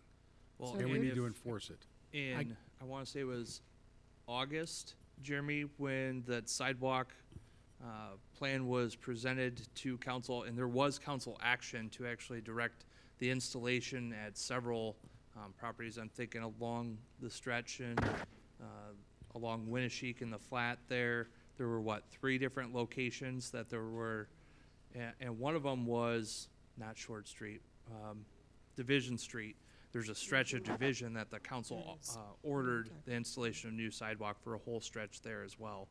So we have presented and are continuing to work towards a systematic approach at getting new sidewalk installations in town. These were 2 that were council member driven that pointed out. The staff plan one was back in July or August, correct, Jeremy? Was it September that recently? Yeah. So we're doing it, but not where we get significant pushback. When we get a little pushback from a large group, we say, oh, gee, they're upset. So we're going to be discussing this again. We're going to be discussing this at a November work session. Is that what you're talking? Yeah, I hope so. Okay. I mean, Kirk's claim here is that we're being arbitrary and capricious and maybe leveraging our power against a few individuals for no particular reason. And I think that it's the no particular reason part where maybe, you know, Kirk is missing the mark. I think we've done a systematic sidewalk by sidewalk, curb by curb, exhaustive survey of every single piece of walking infrastructure in our city, and we've identified a very small percentage as being not there and crucial for connectivity in our city. It's not picking on anyone to make sure that those are brought into compliance because they're so important to the overall system. It's like if your car has 15 things wrong with it and one of them is the engine and the rest are all like things that you can live with, you fix the engine. This is something kind of that will make our whole sidewalk system work better for relatively little push. However, And, I don't recall during that conversation in September that there was any reference to, oh, we're abandoning our previous sidewalk plan or any such discussion about that. So I understand Kirk's question because we came up with a connectivity plan, which I'm in favor of and thought should have been done the first time rather than the concentric circles. But Kirk's got a legitimate question. What happened to what we did have in place? You mean the concentric circles plan from quite a while back? Is that the sidewalk? What sidewalk plan are you? No, it was a 5 or 7 year plan, or it was supposed to be going in year by year, and I don't recall ever voting not to do that. Correct. One question I have is, has this property owner been approached in the past as far as completing the sidewalk? Yes. I believe so, yes. Okay, because that would, the discussion can go on in November as far as what's going on as far as the sidewalk plan is concerned. It appears that this would be similar to the corner bar in the sense that we've been trying to get a sidewalk in there. Correct. Okay. I don't know if that helps, but. I agree with Kirk and the mayor that we should have a systematic conversation about the plan in November, but this will be on it. We've been told by several planning companies who make money from cities planning things that we have, a tendency to plan too much. This is something that it's a quick fix that will make life better for people in Decorah, and I think it's just a no-brainer. I've been pretty outspoken about some of the selections we made of doing sidewalks in certain areas that haven't had it for years and years and years, and we've been perfectly fine without it. I think this is one that we desperately need to have a sidewalk on and completed. It's a very main walking area. Washington Street's a pretty main thoroughfare, and I think it's a good idea to get this one done. Okay, so we have a motion and a second. Roll call? Who's the second? I'm sorry, I have Zittergroen I think as. it was Luce. Yes. Did? Yes. Okay, thank you. Thank you. I didn't have that. Zittergroen? Aye. Luce? Aye. Chisel? Neal? Aye. Olson? Aye. Hadley? Aye. Johnson? Motion carried. Yes to vote. He didn't vote. Oh, sorry. Nay. Okay. Sorry. Okay. Consider pay application number 2 for the Decorah 2022 street improvement asphalt resurfacing. Okay, so the city awarded contract for the asphalt resurfacing project to Skyline for $573,000 and change. Pay application number 2 has been submitted by the contractor for work completed to date, less 5% retainage. City engineer has reviewed the application for $82,131.25 and recommends approval. Make a motion to approve? Luce, second. Motion made by Neal, seconded by Luce. Any further discussion? Hearing none. Roll call. Neal? Aye. Luce? Aye. Olson? Aye. Zittergroen? Aye. Hadley? Aye. Johnson? Aye. Chisel? Okay, motion carried. Consider awarding audit contract. Jim Travis? As you know, that we Terry? put out the RFP for the audit. We did receive 3, which I had put my recommendation in the Dropbox along with the other information. Legally, I think all are more than capable of handling the audit and doing it by state code. I think it basically comes down to how the council feels about staying with the accrual process or going to a cash basis process. The greatest savings would be converting to a cash basis, which we do our budget on a cash basis.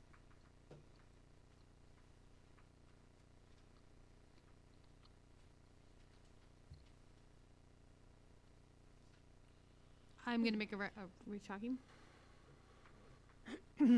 I would appreciate if we could discuss first before anyone made a motion, just to. Yeah, I was going to say, I think that I'm appreciative of the work that was done. I think it helps because I think when you have such a dramatic change in the cost of something, it's good to look into it. But after sort of looking through the stuff, I think I'm feeling like we should go with the accrue basis as opposed to the cash audit. Why is that? Why me? What- Yeah, no, why is that? Well, I think I'm taking the recommendation, right, if we're going to pursue an MEU and our fiber utility, that this is the best way to do it. Well, and I want to be clear on the recommendation. That's if you have an MEU in the fiber utility. So I just want to be clear about if we have those, we should certainly have accrual is the recommendation. Right, but I mean, I'm assuming we're moving pretty close to fiber. That's why I'm just Yeah, want to okay. be clear. So I guess Is I'll be this- clear that I'm hoping we're closer to fiber. I mean, we are closer to fiber than an MEU, obviously. Yeah, But- I'll give you that one. Yeah. So I'm just thinking that if fiber comes online, this is what they're saying we should have. So that makes. What's the process for changing from cash to accrual, and what's the time frame that, I mean,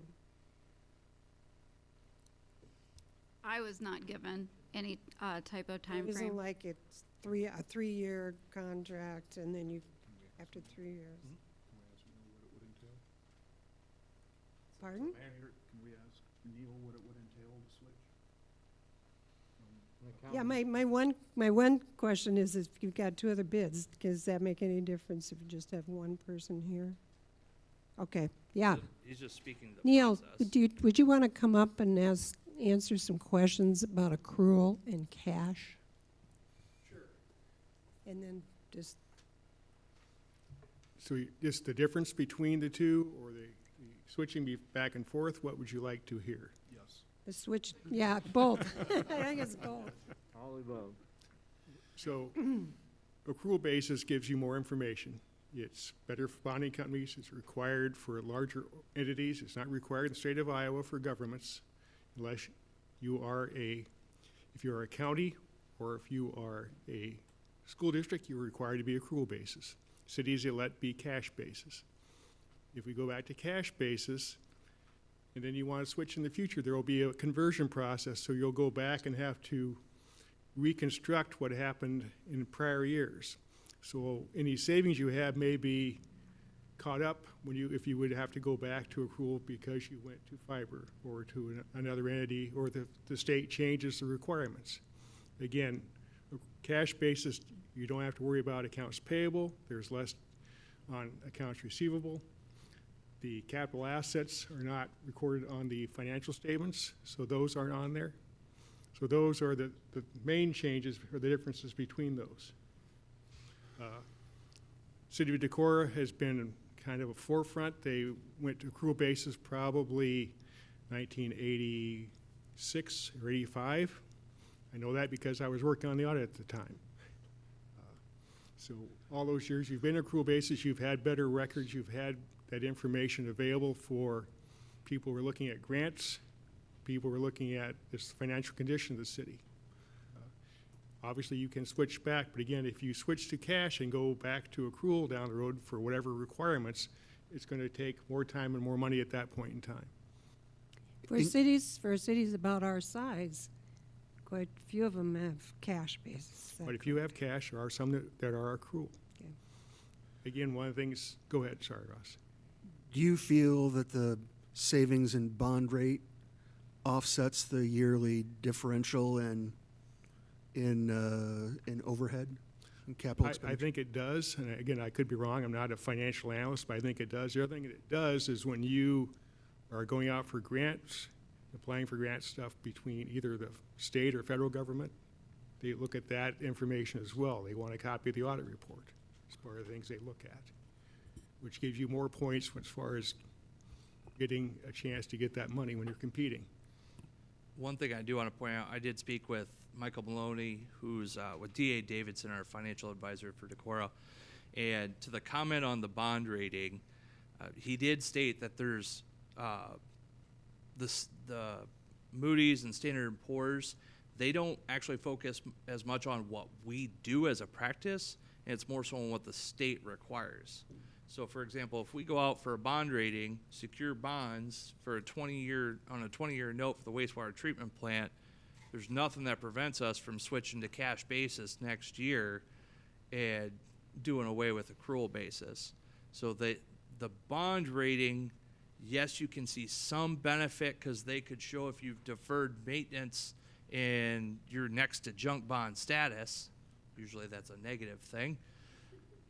But what I'm getting at is they could show the flip side of that of, oh, you're very healthy position, you've been keeping up with maintenance, we don't anticipate these things turning south within your infrastructure. But I want to point out a difference between the bond rating, their focus is on what the state requires for reporting, because there's nothing that would prevent us from changing. Except, I mean, if I am to understand Neil right, the change from cash back to accrual might involve a lot of the costs that we saved along the way if we need to change. Do you think that's accurate or? I don't know about a lot. I'm just using figures based on the responses here.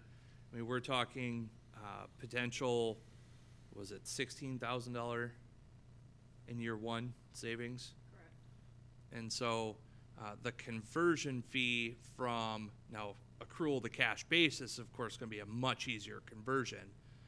But the firm that submitted that had a $3,000 proposal for that conversion.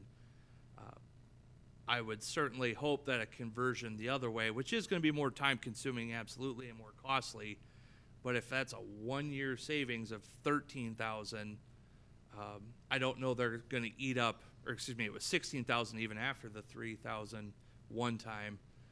I don't know that would eat up all that savings in 1 year. I mean, I guess I'd like certainty on that question prior to making a decision to consider switching away from accrual to cash. If the costs are, if you need to go back and redo everything as if you were in accrual, that sounds like it could rack up substantial costs, not just a $3,000. Like you said, it's easier to go from accrual to cash than cash to accrual. So is there anyone who's made that transition that we can look at what they were actually charged? Or do you know city managers or clerks, Carrie, who? I was going to say, no, I don't. Not offhand. I could reach out, but I don't know how often that's done. How far are we from operating a fiber utility? I'll come back to that one if it's okay. Sure. Maybe we should see if there's any more questions for Neil before we.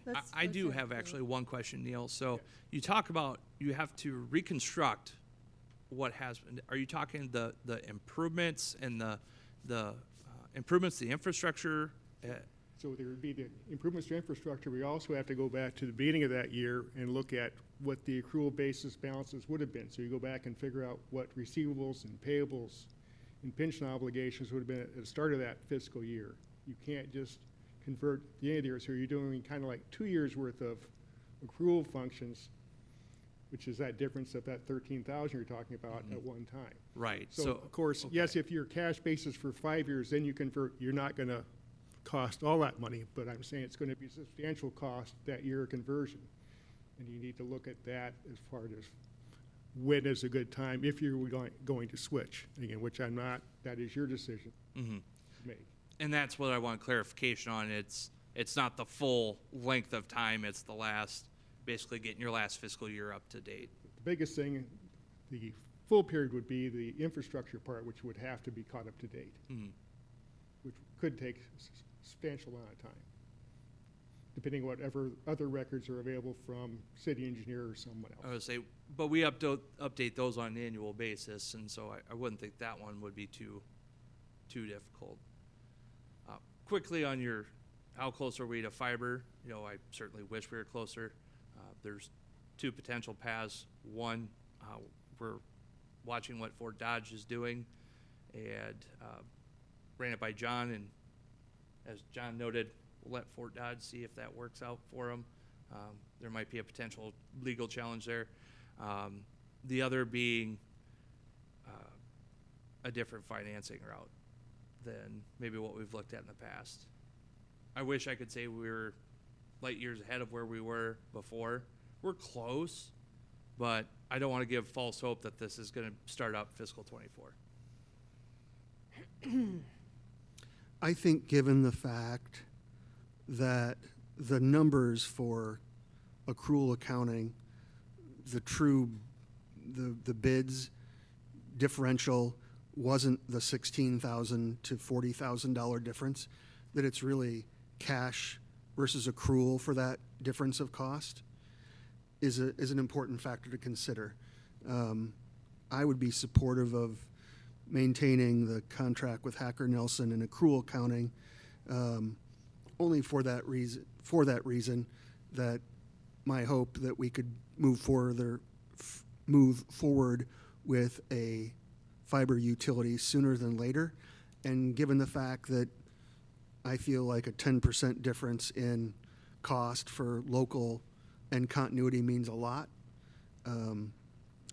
I would recommend sticking that way. If we had a real solid reason on why we would move to cash, and it was a $20,000 difference, then I would have been more apt to move that way.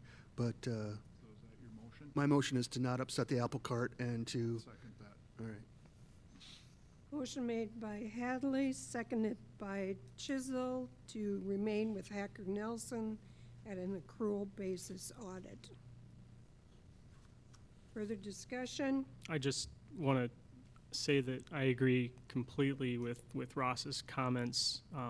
But in addition, I think there's independent value to the accrual method for governments to track their finances. I think there's a reason that schools and counties are required to do it.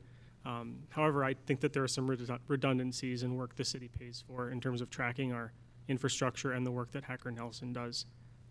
Additionally, in my background research on this and discussions with Carrie about what her office does, I learned that there are maybe things that we as a city organization could do that would take things off the plate of Hacker Nelson, or maybe do some pre-work.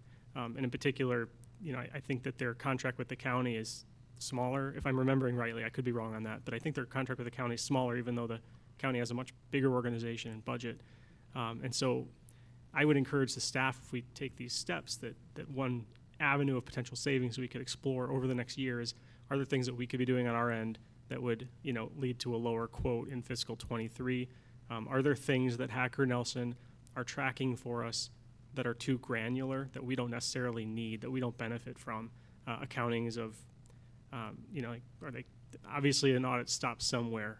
They don't need to count the reams of paper in our supply closet.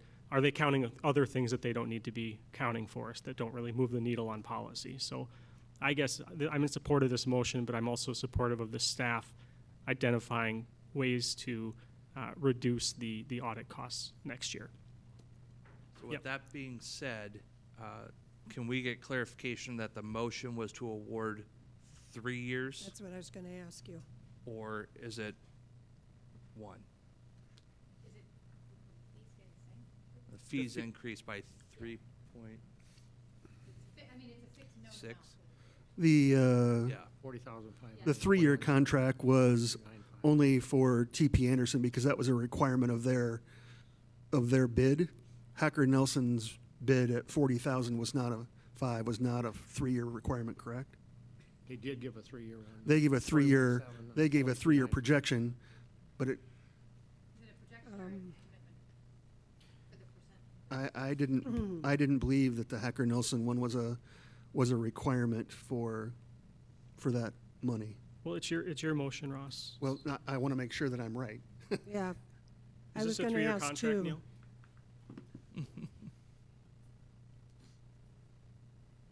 So we gave you a 3-year quote, which is what you would ask for, but if you want to accept it for 1 year only, that is acceptable with us as well. I would Work either way with you. My motion would be for a 1 year while we look at the fiber utility concept, and also what we're asking Hacker Nelson to do. But I feel that the continuity and accrual accounting is the most important. Carrie, have you got, 1 year. do you have any questions? Hacker Nelson. Okay. Okay, any further discussion? Thank you. I guess I see the cash basis as being substantial savings, and I think we should consider that as well. Most cities the size of us in Iowa do cash basis, and I think that should be considered as well. Okay, comment. Anything else? Roll call? I just want to be clear, we're not in the next year going to be operating as fiber utility. I don't believe so, because even the purchase of fiber is 54, 56 weeks out. Last I talked to both vendors, they were looking to even break ground potentially. If in perfect world, it would be late 24, if not spring of 25, so. That's why I tried to make my point that I think there's value to accrual independent of the requirements related to operating utilities. I think I made this point last time we discussed this. You know, my cousin does cash-based accounting and is surprised that his net financial position never improves year after year. He's just excited when there's money in the checking account at the end of the month. I don't think that's a responsible way to run a city budget. I think it's good to have a precise and in-depth understanding of the city's true financial position, which includes carefully tracking your assets and what you owe people and your unfunded liabilities and what people owe you. So I'm Thank you. We do that internally, Thank you. though. I mean, that. Okay. Roll call. Hadley, Aye. Chisel, Aye. Olson, No. Luce, Aye. Zittergruen, Aye. Johnson, Aye. Neal. Did Neil? Did, No, I haven't. oh, I didn't think so. At least I didn't jump right into the next item. Did- Okay, she voted aye. Mhm. Motion carried. Okay. Review of DHS baseball field lighting upgrades. Okay, Decorah school system wants to install new lighting upgrades to the baseball field. Since the city owns left field and third base, and we thought it'd be a good idea to have the city council review and sign off on the improvements. I want to be clear, there's no request though for the city to contribute financially. And Jeremy, you reviewed and didn't have any opposition to the proposed work. Move for approval. Second. Okay. Talk to the We vendor. have had a second war going on here. I talked to the vendor at the League of Cities who won the bid for this, and they are very focused on lighting the field and keeping the surrounding community dark, and think it's a better product when they develop that, so that's what they offer. It is the same vendor that did the soccer fields, Right. and if you're at all familiar, I think that's a very good situation they have there. Yeah, there is no leakage outside of their lines. Okay, so we have a motion made by, who made them? Chisel. Chisel, seconded by Olson. Any further discussion? Roll call? Chisel. Olson. Aye. Luce. Aye. Zittergruen. Aye. Hadley. Aye. Johnson. Aye. Neal. Motion carried. Historic preservation appointment of Kathy Buzza. So moved. Okay, motion made by Chisel, Second. second by Johnson. Any discussion? Roll call? Chisel. Aye. Johnson. Aye. Zittergruen. Aye. Hadley. Aye. Neal. Olson. Aye. Luce. Aye. Motion carried. Discussion on Bluffside Gardens Development Agreement. Okay, so this is a discussion item only because, as hopefully council's well versed in now, we cannot enter into a development agreement without an authorizing urban renewal plan and area. So to create said urban renewal plan, we need to have a discussion on what kind of incentives the council is willing to consider. Again, this is a discussion item to help with the creation of an urban renewal plan with an area that includes the Bluffside Gardens site plan. As indicated when their site plan was approved, they would be seeking Economic development grants. Took some of the comments from that discussion, that this was one direct quote of, this is a direct competition of Airbnbs, which is something we need to incentivize. Did provide, as an initial discussion point, a slightly more aggressive scale than what has previously been used, factoring two things. One, the topography of the current site and the amount of work that's being done on the site and the costs associated with it. And two, this is a direct competition of Airbnbs. So for discussion purposes, we've drafted a 6-year sliding scale of 100, 100, 80, 60, 40, 20, but the max incentive would be calculated on a typical 5-year sliding scale, because the first 100% year is anticipated to be a partial assessment. So this way they could opt to take 100 on the partial and then start the 180, 60, but would max out on a typical 5-year sliding scale. That's how it's drafted to start the discussion. So is the thought that this would be for phase 1? Correct. I have reached out to the developer, asked for minimum valuation, what they believe minimum valuations. He was going to work with Jim Alstead. I have not heard back of those conversations, but want to at least have this in front of council for scale. Does this seem appropriate?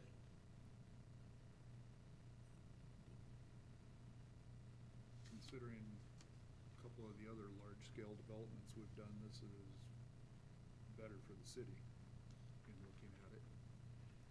I think the hotel, we did 100 for the first 3 years.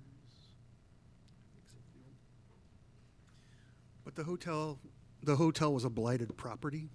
Right, I know, but this is a hard-to-develop property, and there's a lot of these expenses, and he's only gonna capture part of it in that first year for the 100, so I would be fine with this. So what was the hotel, maybe, was it 100 for 3 years, and then what did they go? Had to go 90, 80, 70 or something. We capture hotel motel funds off this too, right? Correct. I mean, this is our best effort right now we have to pump out Airbnbs, honestly. So, in what Randy's saying, I guess, I think this is fine, but if there's room to do more, I would. I think there's room to do more if we chose to, and I don't even know if the point is to, stand this in opposition to Airbnbs, but just to recognize that this is going to help meet a need that's clearly already existent in the community for short-term vacation rentals, and to better meet that need, if that means we take some of the pressure off prices for homes in the community, that's a good thing. We're combating high home prices here, not VRBOs, and so I think this is a good thing. I'm just glad to see we're a little more aggressive on this, which represents infill, which is developing a not a hard to develop area, and which accomplishes a lot of the city's aims. So what if we did 100, 100, 100, right? So that it's the partial 100 on that partial year, and then it's actually 2 years at 100%. Kind of a An 80, precedent. 60, 40 or something like that? Won't make any difference. Okay. It's the same as John pointed out with the signs in the right of way. Council has a legal authority to adjust the rate. There's no, well, you gave this. Somebody Okay. can make that argument, but it's not legally I binding. mean, I feel like it's a hard to develop area, it's infill, right? It's meeting a need in our community. I guess I'm more, if we were that aggressive with a hotel, which is a giant developer, Hy-Vee got a lot, I think at some point we have to, Hy-Vee didn't get it. no, but Hy-Vee got other incentives. The developer got it. Yeah, the developer got it. I'm I'd be open to seeing more aggressive. I'm good with this because in LAC, without any minimum valuation, there's no minimum valuation in here, right? I know you were talking to Jim about it, but Right. And I might also interject that if council is willing to get more aggressive in this, there are some communities that actually make you put financial statements together to show the gap in your project, and that you have a need that is X dollars, and that we can calculate a structure based off that need as well. Well, or a guarantee of the second phase. Mm-hmm. I mean, because that's the real secret sauce. They're putting the money in up front for the topography and the soil work and the drainage now, to a large extent of this. If I was going to support going any higher, it would be somehow with the guarantee of phase 2. Or if phase 2 doesn't happen within this window, then nothing else happens. Okay. Does that give you? I like the idea of trying to meet what their need is, right? I mean, so getting their financial statements. Well, and if this can help them achieve gap financing for the second phase, then that's great. But if we're gonna be more aggressive, I want to make sure that there's a phase 2. What if we? I mean,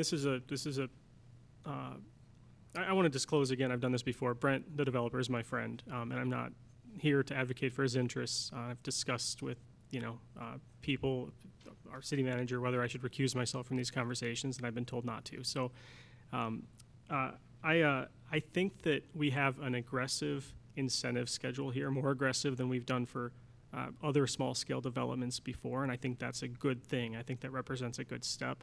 And there's that second phase that's out there that if we feel like this is really worth incentivizing happening, and he comes to us and says, hey, we can't, the first phase is, kind of just, it's barely penciling out, and so I'm going to need more incentives if you want phase 2 to happen. I feel like that's when we could have those conversations about more aggressive incentives. But it seems to me as if there's been initial conversation over this particular development package. It seems like a lot of the council's on board with it, so I think we should move forward as is. Does that give you enough guidance? Well, I don't have a general consensus yet, but so it's a between going. It's a between, and I've got a couple different ideas that I will have to go back to Dorsey Whitney on.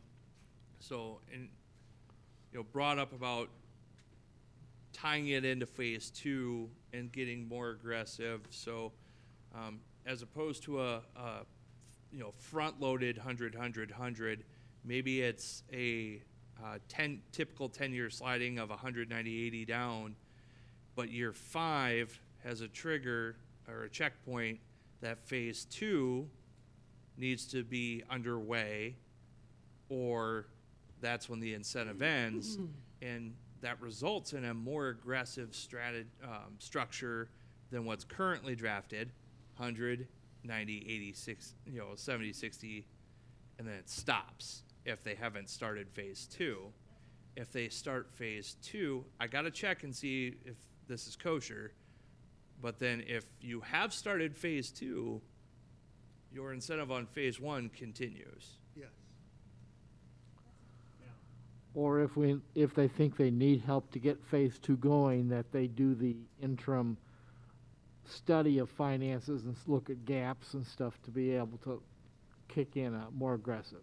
Well, and I don't believe phase 2 would actually be off the table. They could come back and make a similar request and get a similar incentive on phase 2 alone. And this is tied to phase 1 only, the physical improvements, but it does have a checkpoint of, all right, you have agreed that you will continue your development onto phase 2, otherwise forego your last 5 years. That seems to tie in what we all like. Yeah, because I'll double check, but I think that's feasible. Okay. Sounds good. Reports. City manager. All right, so at the last council meeting, I was at the International City County Management Association Annual Conference. That is, again, it's the largest one in the nation for my profession. As council put as a condition of my employment, I will get my city manager credentialed manager certification, and I have to attend this conference on an annual basis for that. Very good conference. It was in Columbus, Ohio, which is actually, I was fairly impressed, I'll be honest with you. Not somewhere I would have planned, but did also, as luck have it, back-to-back weeks, Iowa League of Cities annual conference was last week. And so there were a number of us that did attend that in Waterloo. And as we have heard, some very valuable sessions attended there. North Alley Area Planning Public Workshop at the Farmers Market on Wednesday from 3 to 6 p.m. Decorah Downtown Betterment Association has a dry run Park Plaza celebration and coffee scheduled for Monday, October 10th from 10 o'clock to noon. MEU has a listening session on Thursday, October 6th at 5:30, and also has an informational session on the IUB process and financing for next Thursday, October 13th at 5:30. I did want to bring up, we talk about the number of agenda items in here, and this actually goes against most of my thoughts. What is council's thought of going back towards getting more of these agenda items on the consent agenda, where we wouldn't believe there would be council discussion, knowing that the council can still pull them off if individual council members have items they want to discuss? Like pay application number 2, quite honestly, probably should have just been the consent agenda. Is the council okay if we start moving items back towards the consent agenda, knowing that you're not going to hurt my feelings if you pull it off, and I'm not trying to sneak anything by you? Yes. Correct. Yep. Right. Correct. Yeah. Yes. Okay, perfect. That's all I have then. We also should make note that we received a notification from Joel. I was going to let you take that one. Okay. Well, I might as well state it then. We did get an email from Joel Zook resigning from the P&Z. And so we will put applications out, and they will be due back on Friday, October 28th. Okay, Carrie? Nothing tonight, Mayor. Anything from over at that table? Department head table?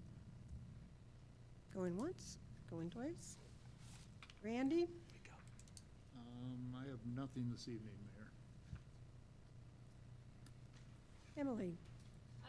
Just want to thank the organizers of the Pride Parade. It was an excellent event. It was just a wonderful day, and it was really great to see everybody out there participating.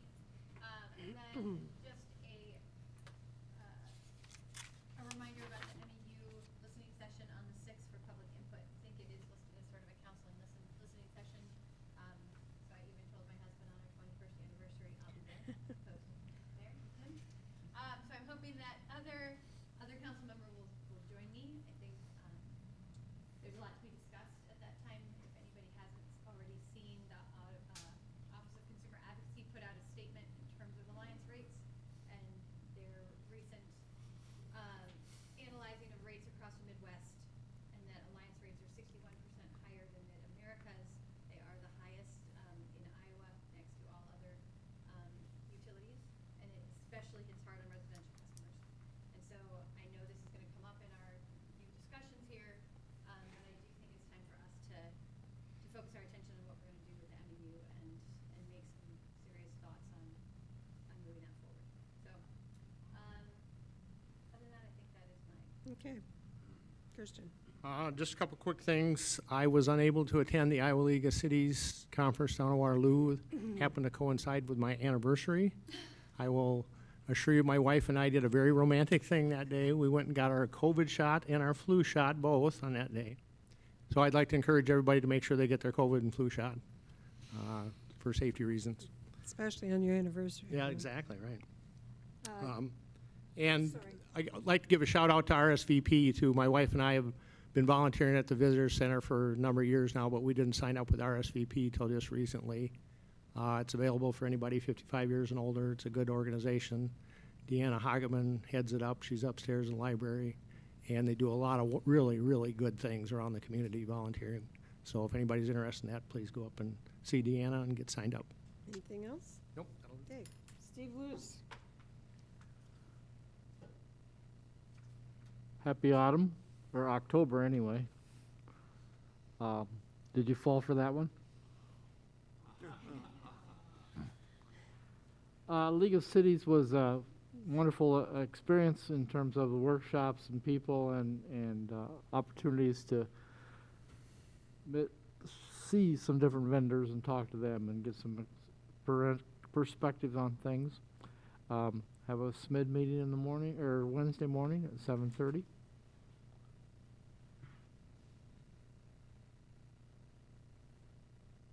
Steve, do you have anything? Thanks. Happy anniversary to everyone to whom it applies. A couple quick things. Well, I always say quick. I know. No, you don't, Mayor. I think we're good. I also went to the League of Cities meeting and went to some workshops where I learned a great deal. But one of my biggest takeaways that I wanted to share was that in conversations with people from other cities who serve in some of the same roles as we do, over and over again, I learned from them that they were facing many of the same challenges that Decorah is facing. Challenges that I know too often we hear out there are the result of particular failures of particular leaders in the city of Decorah. But it turns out that housing is a really tough nut to crack everywhere. It turns out that trying to find, work against civil discord is a big problem everywhere in these fractious times. And for me, it was heartening and I guess just deeply gratifying to realize that we're not alone in our struggles, and I guess we're in it together was my takeaway, and I hope we can keep that perspective even when we disagree with each other as city officials and staff, even when we don't see eye to eye as people in this city. We're all doing our best with problems that are in one way all our own, but in another way are very common. That's the first thing. That was my sermon minute. Now I'm going to actually do a business minute. Number 16 tonight, we passed.